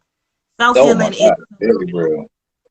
Like that time to sit there by yourself, even in relationships, even with kids, even when you're taking care of your grandparents or your mother or your father, it is so important to take like a good hour or two out of your day and be like, okay, so how do I feel today?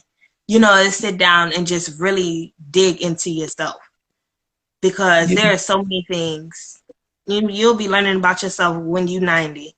So yeah, for sure. And like you said,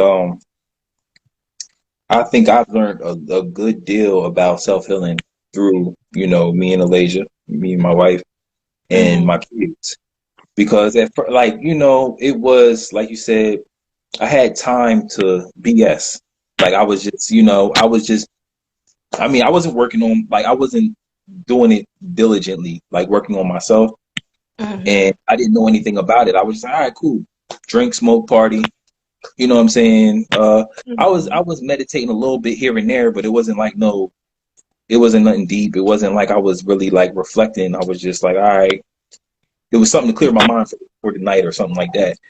But it wasn't until I realized I had to create space for, you know, my kids, my wife, you know, and even just answer some things that have been coming up like every once in a while. I was like, why can't I have this conversation with my wife?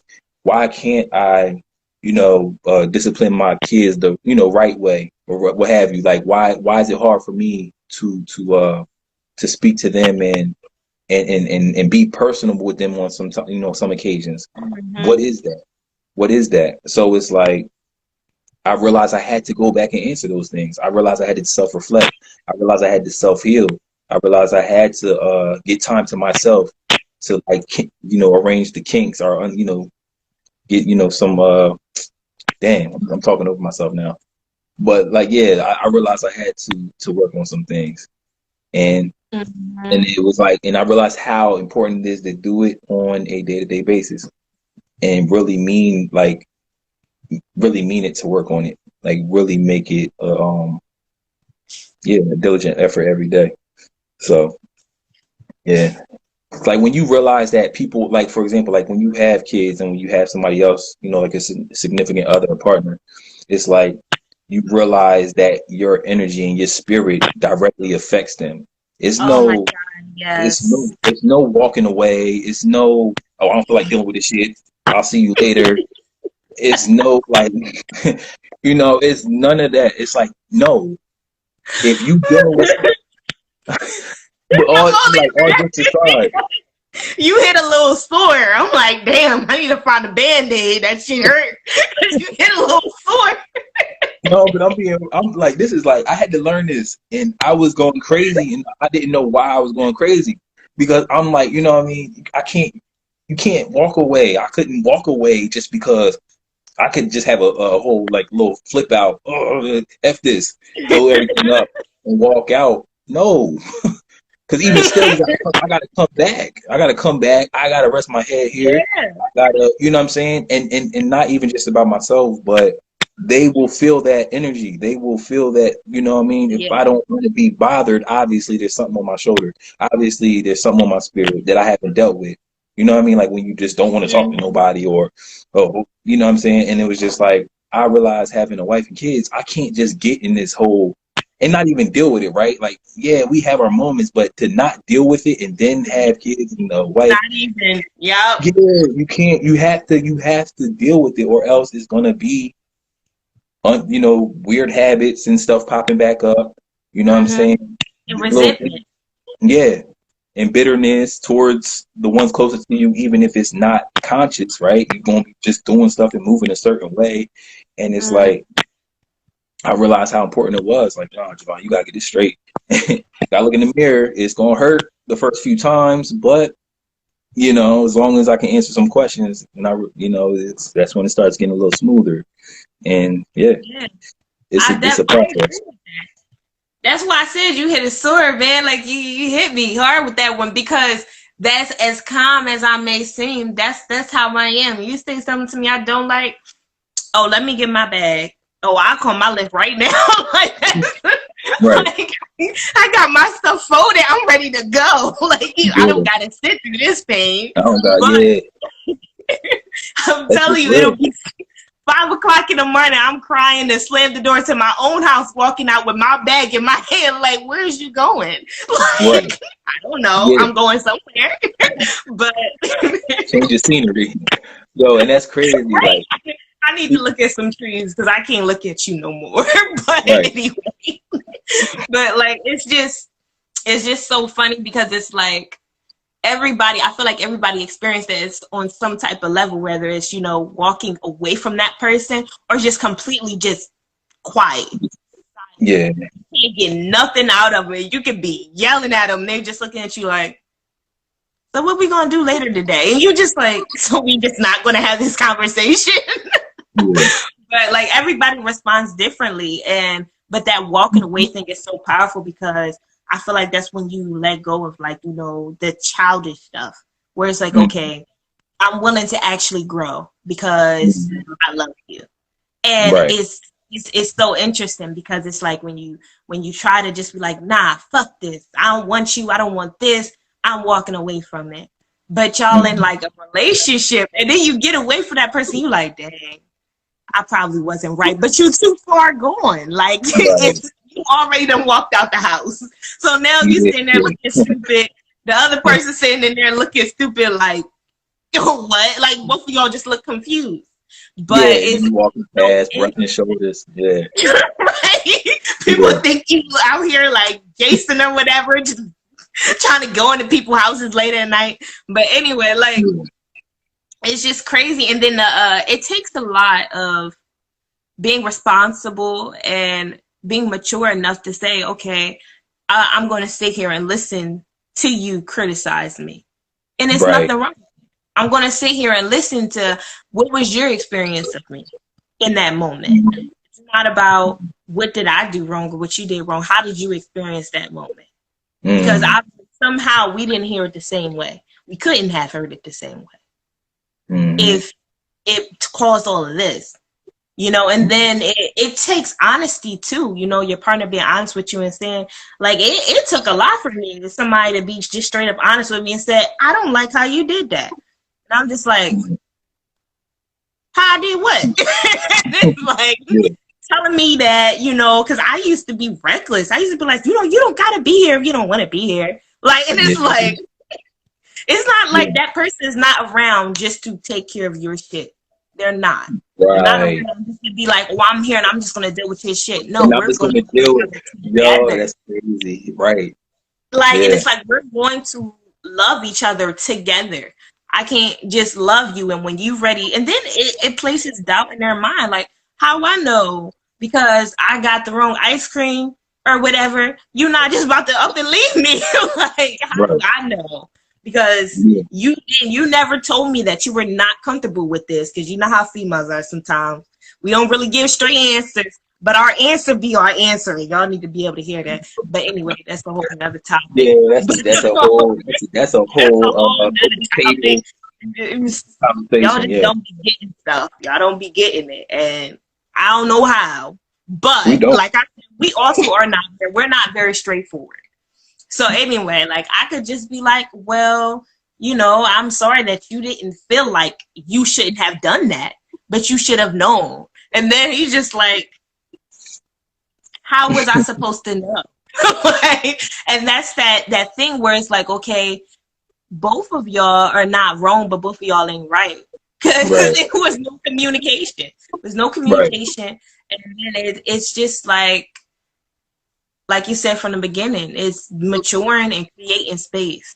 Because you can't just walk out on somebody. You can't. Right. Yeah. You can't just abandon them and be like, oh, forget this. You know, like that Kevin Hart special. I don't remember which one, but he said, I threw him out, and that's supposed to create fear. Like, oh my God, where's he going? Is he going to come back? That shit is not funny. Like, it's not funny. It's toxic. That's not how that's supposed to go. But in our head, that's how that plays out. It's like, you think that's going to work. Like, you think it's going to work. This going to work. This going to do it. This time I'm going to leave for the hour. Like, I'm not going to leave, like, you know, for 5-10 minutes. Like, no. It's like. And that's how it really is. And so accurate. Because it'll be like, oh, instead of the usual 30 minutes, I'm going to leave for an hour and see what she do. She ain't going to expect it to hit past 30 minutes. Once it hit past that 30 minutes. Try to calculate it. Yeah. Right? You try to calculate it. But it's so funny because it's like, it's so true. But it's funny, but it's such a level of hurt. And it's just young-minded, definitely. Because in that moment, and you being stubborn, and in that moment, it's like, no, you're gonna feel what I feel. You're gonna hurt. You're going to hurt because you don't agree. You're going to hurt. And I think that's what it comes down to. Like you said, communication is key, and being able. I mean, it's like to agree to disagree, but not necessarily, because you don't never want to like agree to disagree and be uncomfortable. Like, you know, it's not you. Mm-hmm. But it's like more so like disagree. Right. Yeah. And then still be like bitter and still be like walking around like, oh, I ain't like that. But I think it's more so like I learned with Lasia is kind of just communicating, coming to some type of agreement, or even just some type of understanding, or some type of it's like I hear what you're saying, even if it's like I hear what you're saying, but it's like it's, you know, it still shows that that we feel each other's, I guess, perspective and where each other's coming from. And then it's like a day-to-day basis, because in the same breath, like we know, like I know that I can deal with her shit and she can deal with mine. And not in the sense of where it's toxic, but it's like, okay, I think it's more so of a trade. Like, okay, I'm willing to sacrifice, you know, some of mine to you. And vice versa, or, you know, whatever selfish ways we have, we learn to, you know, just work through it. Like, it's not bad. It's not the worst. Not to say I'm settling or I'm just going to take it for what it is, but it's like, I'm willing to work on it with you. Like, you know what I'm saying? Like, oh yeah, that type of, it's a partnership. It's a true partnership because y'all both healing together. Mm-hmm. I think everybody left. Yeah, we can, yeah. This conversation going up too. I'm putting it on YouTube. Okay. I'm like, dang, everybody getting tired. Shoot, we must have been talking too much. No. Hey, look, conversation got to be had, obviously. Of course, and you know, it's what I always find interesting is the masculine and feminine. Well, more so men and women, because, you know, masculine and femininity doesn't, you know, just, it's not a gender or whatever. But you know, that conversation between a man and a woman of where it's like, okay, we're talking, but we're both talking from our level of vulnerability and putting it out on the table and matching it up side to side. Yeah. And in the end, we always learn, and what a lot of us don't get is that we always learn that we're both saying the same thing. We both are saying the same thing. And one of those things is always, I want to be heard. And a lot of times for women, you know, we don't see that. We don't see that for y'all. Like, we don't feel like y'all feel like we do. Like, we never do. Like, for us, we just look at y'all as some just people that don't get it. Like, that's how we look at y'all. Y'all just people that just don't get it. Y'all just don't click. And then it's like when y'all open your mouth to be vulnerable with us, sometimes we shut y'all down, or we don't understand, or we block it out like, oh, it's no way he feel like that. Men don't really feel like that. You know what I mean? So it's always interesting to have that conversation, like a man and a woman talking, because y'all hit on so many different levels, and there's so many things being put out, and it's like, it's put out in the air, and it's like, okay, so how do you feel about that? Cool. I feel this way about that. Oh, that's what's up. We see it the same way. So how come we always arguing? You know what I mean? Right. So it just gets you thinking. It always gets you thinking. Because it's not a debate. It's this is how I feel. And then it's well, this is how I feel. And it's just crazy. Because it's always it's always like a game of going back and forth. But y'all not, you know, y'all not trying to. Nobody's trying to like agree or hear out the other person or nothing like that.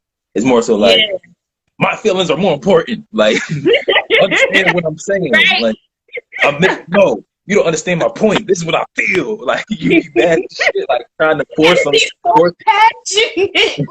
It'd be like, yo. You be so mad as fuck trying to get somebody to like really just like, this is what I feel like. Yo. So I had an argument with a guy, no names, but we was both at the bus stop mad at each other. It was ridiculous. It was so ridiculous. We was pacing back and forth, and he's like, well, it's because you're not trying to hear my heart. And I'm looking at him like, you just tell me I'm not trying. Right. It's crazy, but that's like that's the same. Like, that's the topic. You're just looking at him like, you're like, are you for real? Like, are you for real right now? Like, this is what we doing outside in public at the bus stop. Like, this is what we doing. And it's just one of those things where it's like, love will really make you look stupid. Like, it will make both of y'all look stupid. Look crazy. Marching back and forth. I'm like, you know what? I can't be near you. So I walk down 2 inches down. And he's like, well, all right. And then turn around the other way. Like food. Both waiting for the bus.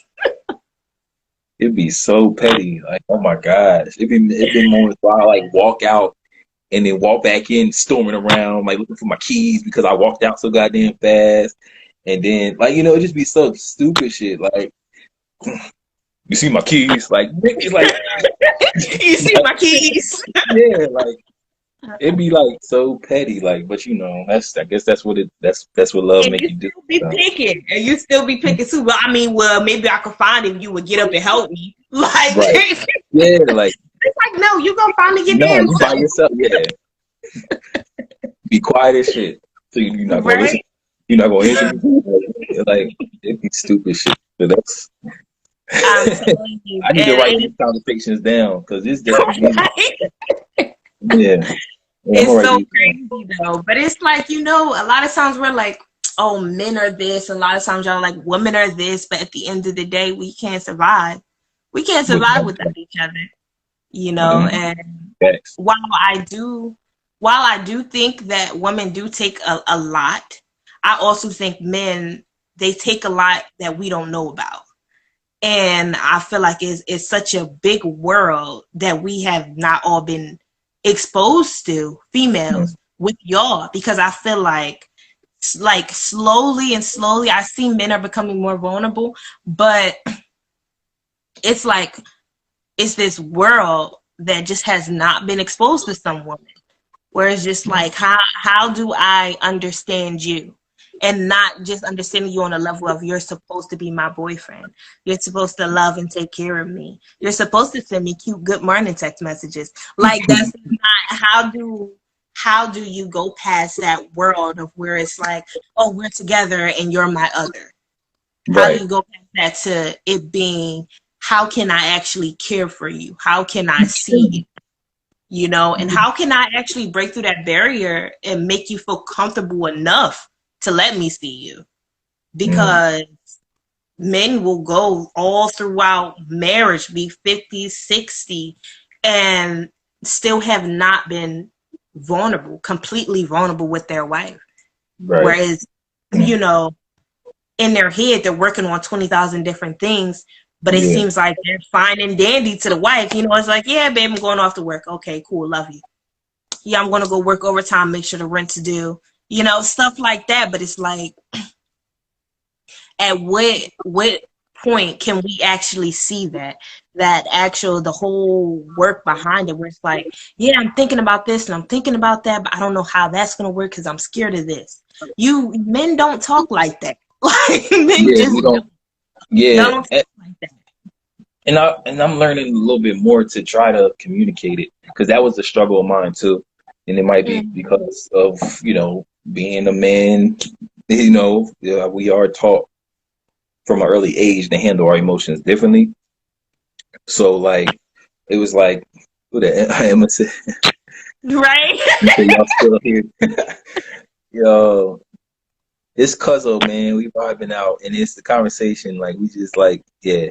You can tell, like, it's so much energy and spirit in this live. But yeah, what I was saying, yeah, I know that I had to work on that myself as a man. Like, it was like I had to start unpacking and facing some things, and it was like we've been taught to like just bury it. We've been kind of taught to just to deal with it a certain way, and I learned that the best way to do it is just say it. Like, you know what I mean? Like, just say it. Like, and it was hard at first because I was just like, you know, nah, I'm good. Like, I handle this myself. Like, you know what I mean? Like, I'm good. Like, you know what I mean? I just let me go. I mean, let me just go smoke or drink. I'll be all right. Or let me get my time to myself. I'm gonna go outside. Blah, blah, like little, like, but it wasn't really doing nothing. It wasn't helping. But it was just like, that's how we've been kind of taught to kind of just, all right, go back to work, whatever. We like the same way that y'all see it. Like, it's like, you know, he's just gonna go to work. He's just gonna, you know, he's okay, or he's fine. He's just, you know, having his moment. It's like the same way that we kind of, it's the same way that we've been taught. It's like, you're supposed to work, suck it up. You know what I'm saying? Like, you don't like just pay the bills, get it done. Like, you know what I mean? And it's like, that's kind of where, you know, the lines get blurred as far as like you're still a human being. Like, I had to learn, like, I'm still a human being. Like, I had to communicate to her and go dig deep within and say, nah, you know what? F this job. I'm tired of this job. I want to go to pursue this. I want to go pursue that. And then I come home and I know I want to keep y'all straight. And, you know, I feel bad if I can't. This like little, like, you have to communicate this. But it's like a lot of times we just like, you know, let me just get it done with. No, I'm good. Y'all straight? Okay. Dinner tonight, cool. Y'all need me to get this? All right. Good night. Love y'all. Work in the morning. Like, you know what I mean? And it's like, it becomes a program and like and, you know, I don't know. So much to talk about with that. Just like that exchange between woman and man, and just the communicative, the daily communication. Because it's a, like you said, it's a whole world on both ends. You know what I mean? I had to learn to listen more. Even if it was like, I had to learn to listen. and that's the best thing ever to a woman. Yeah. I'm telling you, the best advice ever for men is to just listen. I'm telling you, if you just listen, she'll do whatever you want her to do. If you just listen, that's all you gotta do. That's the hard part, though. It's the same with men too, but because it's different though, because we are long-winded. Men, y'all conversations are so simple And not simple in the way of simple-minded or like stupid or nothing, but simple in a smart way. Where it's like, hey, what's up? What you doing? Oh, I'm on my way to the gym. Okay, cool. All right, I'll meet you there. And it's like, females, we be like, yeah, hey, girl, I'm a little tired. You know, I want to go to the gym today, but I don't know if I'm really feeling it. The other girl's like, well, I'm going. You know, it always works out best when you got a partner for that motivation. Yeah, well, what you working on today? I'm working on my waist, and I'm working on this. And it's like... it's detailed. That's the thing. Y'all are very detailed. Yeah. And for men, it's so simple. It's like, oh, what you wearing today? Black jeans and a black shirt and my black Nikes. Oh, okay, cool. Like, for us, it's on a whole nother level. And it's one of those things where it's like understanding each other's language. And some men are long. Some men are very long-winded, okay? Some men are. But some women are very, you know, just simple and straight. But the thing is that it's that learning to love that person enough to where you're willing to give up what you thought you should be doing. You know, you get what I mean? Like, it's okay. I love you enough to be like, okay, I'm going to do this. I'm going to guarantee, like, I'm going to devote this time to this, you know, and with that being something that's important. And once your partner sees that that's important to you, then of course it's just going to make that person love you even more. And there's also that thing where it's like, you know, where you're inviting yourself into somebody else's world. Men have a genuine fear, and I completely understand it, because we have not the same fear, but we have some type of fear. Like, with most men, I feel like, is that they're so scared, where it's like you said, oh, I'm going to fuck this job. I want to go and pursue my dreams. I want to do this and do that. Now, I know Lasia wouldn't do this, but what if she was to laugh at you? And be like, nigga, do what? Excuse my language, but do what? You want to do what? It's funny you said that, because it was kind of, at the beginning, because we were in in that tough space. Because, oh, dang. No, this is, look, I talk about this all the time, and we talk about it all the time. I'm sure she does too. But like, we were in such a tough space at the beginning, like how we were talking about earlier, just like my feelings are more important than yours. I was the same way with her. Like, you know what I mean? She was like that with me. And it was like, it wasn't until we actually could start sitting down and having that conversation, and I could start articulating to her what I felt, rather than just, because let's be honest, it goes both ways. Like, if I could be like, all I could want to say is, I'm I'm mad. I got to go to work. I can't pursue my dreams. And then next thing you know, I'm taking it out on her. Right. And and she can see, obviously there's something wrong. She can see that I go missing out of nowhere, and I just want to write and make music, but I'm not articulate. I'm not speaking that to her.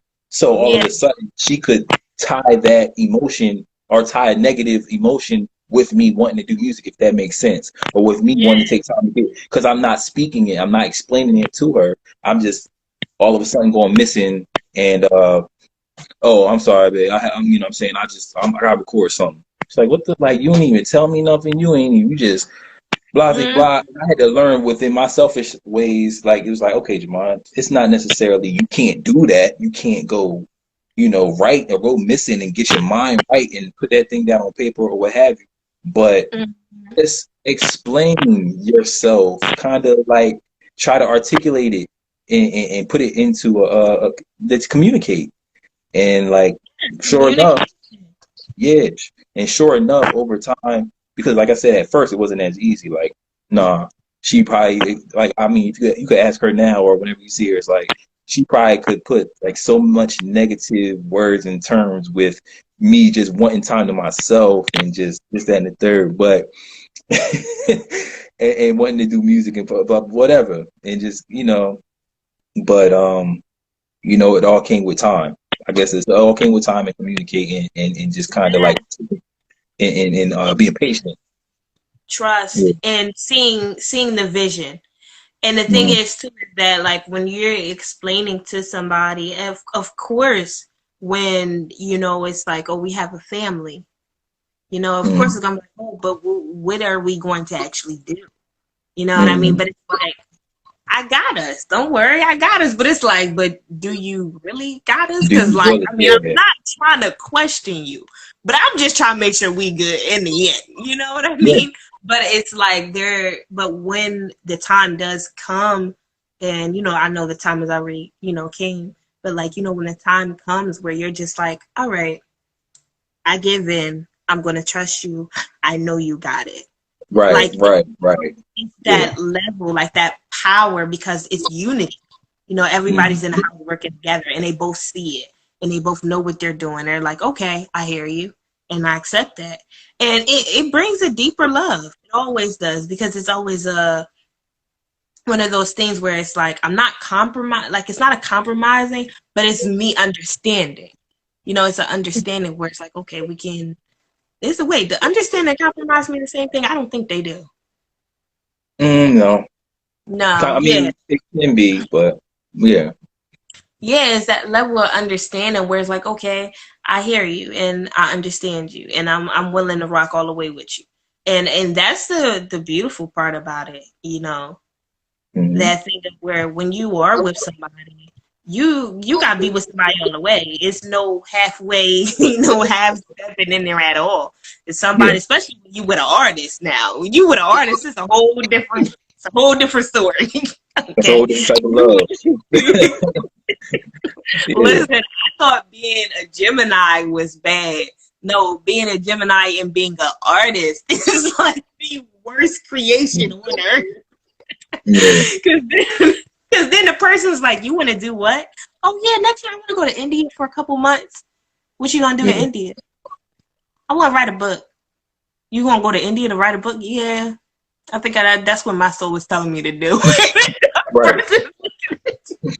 I'm the person looking at you like, what in the hell? Like, I'm supposed to just be okay with this? This is what love is. Okay. It's complex, very complex, very in-depth, for sure. Yeah. I mean, an artist's life ain't easy. Shit, we be struggling out here. Oh, I just watched this movie. I don't know if you ever seen it. It's called The 40-Year-Old Virgin, but it's not Virgin. It's Version. Oh, I did not see the movie, but I did see the advertisement for it. Yeah, it's with an older black woman.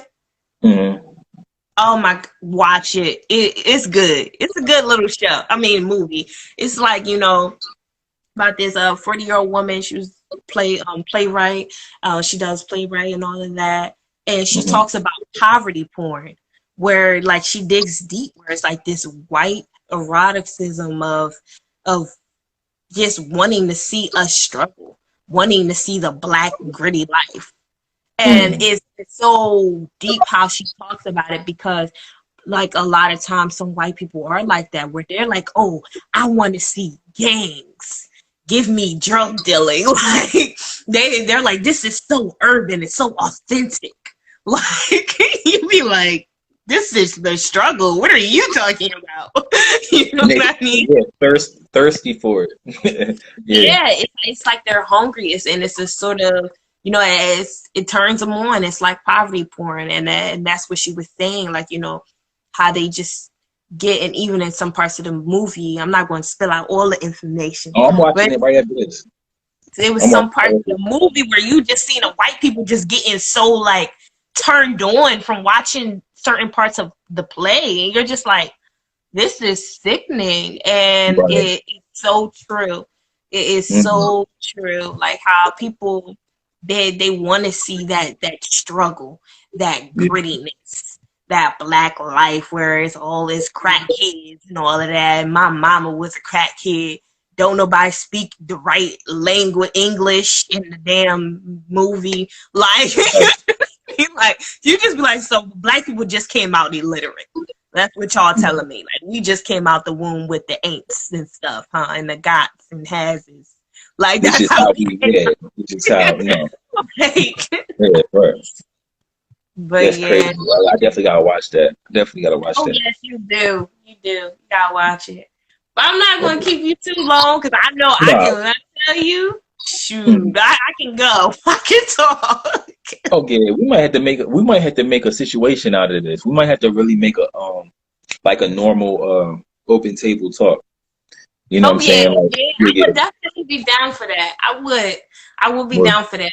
I just had to make sure I write it in my little notes and stuff because I ain't gonna lie, I've been working. No. Yeah, I understand. every day. Like when I tell you, I be working Monday through Sunday. I take one day off, and that's my little day. And I'm like, all right, so I got 24 hours. How I'm gonna split this up? 4 hours here, 8 hours here, 12 hours here. Like that's so me. I be trying to calculate my time. I already know, man. Like, sheesh. I tell you what, this whole COVID-19 situation, I don't want to say like, let me say this wisely.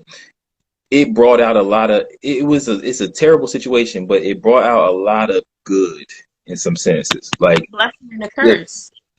Yes. And it's like, I know that, and I heard this from a lot of people, is that like a lot of people are tapping into themselves and what they want to get done because they're not working. You know what I'm saying? They're not at work. And they still getting paid.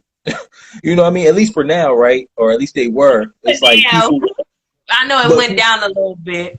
Yeah. And it's like people are starting to tap into a certain realm or tap into a certain point of self that they never got to tap in because they've been working the ass off for a certain amount of time, like, the past 10 years or what have you.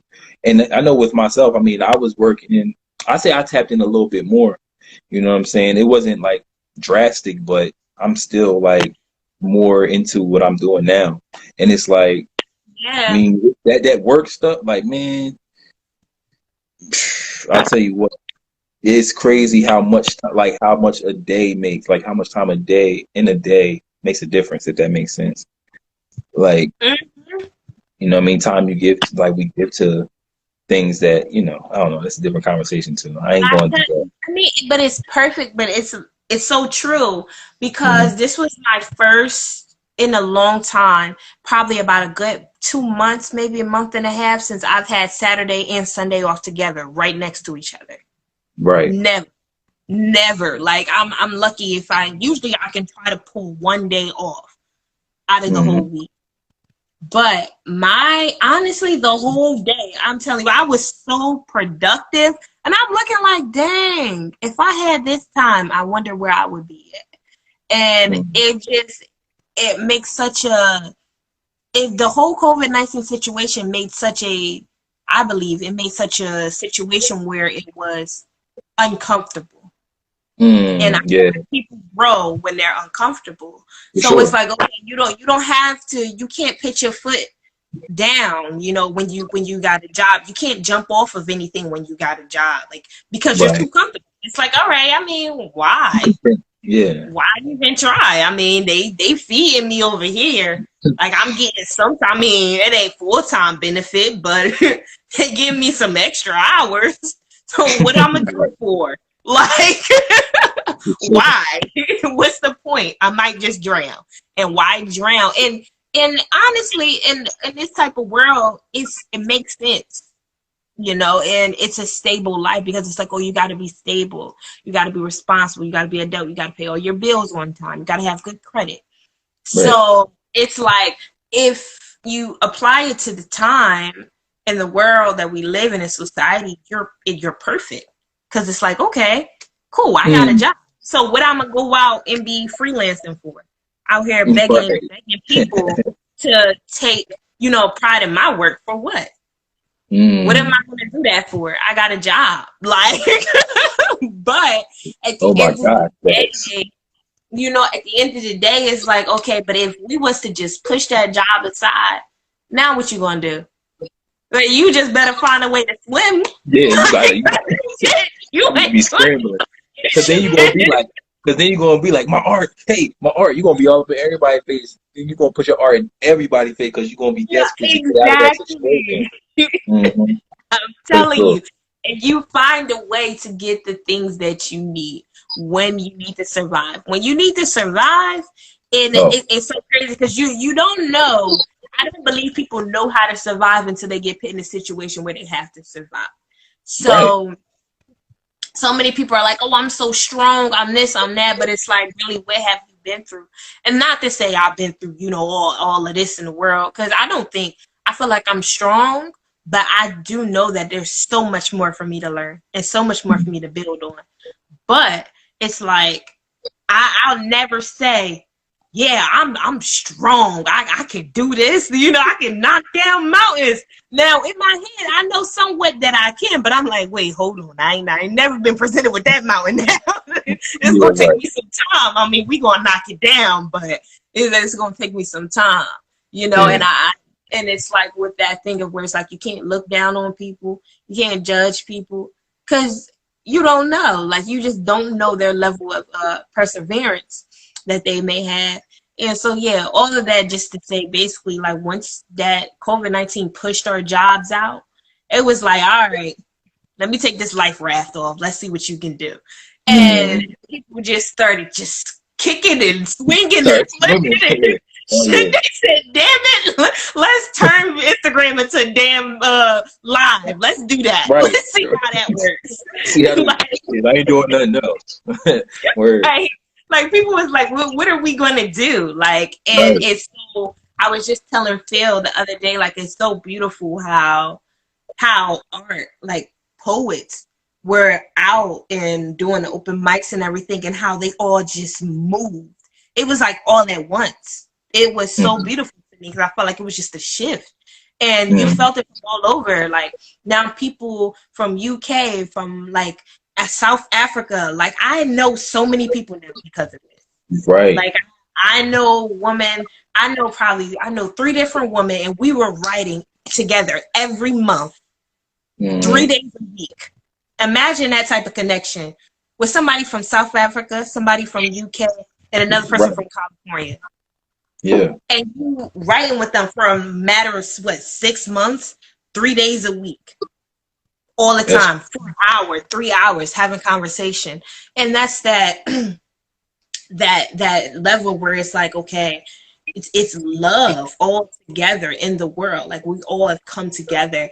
And that's why I believe that all of this was a blessing and a curse. Now, I ain't even going front. I turned 21 this year, and I couldn't celebrate my birthday. When I tell you, I was pissed. I was pissed. Yeah. Because you were supposed to go out of town, right? You were supposed to go to, like... I was supposed to go to Louisiana. I wanted to go to New Orleans. I wanted to be out there drunk in the street during the damn Mardi Gras. I wanted to have beads on my wrists, my arms, my ankles, my belt hanging off of everything, like hanging off my earrings. I wanted to just be wild. Hey. I mean, shoot, hopefully 2021 is a better year.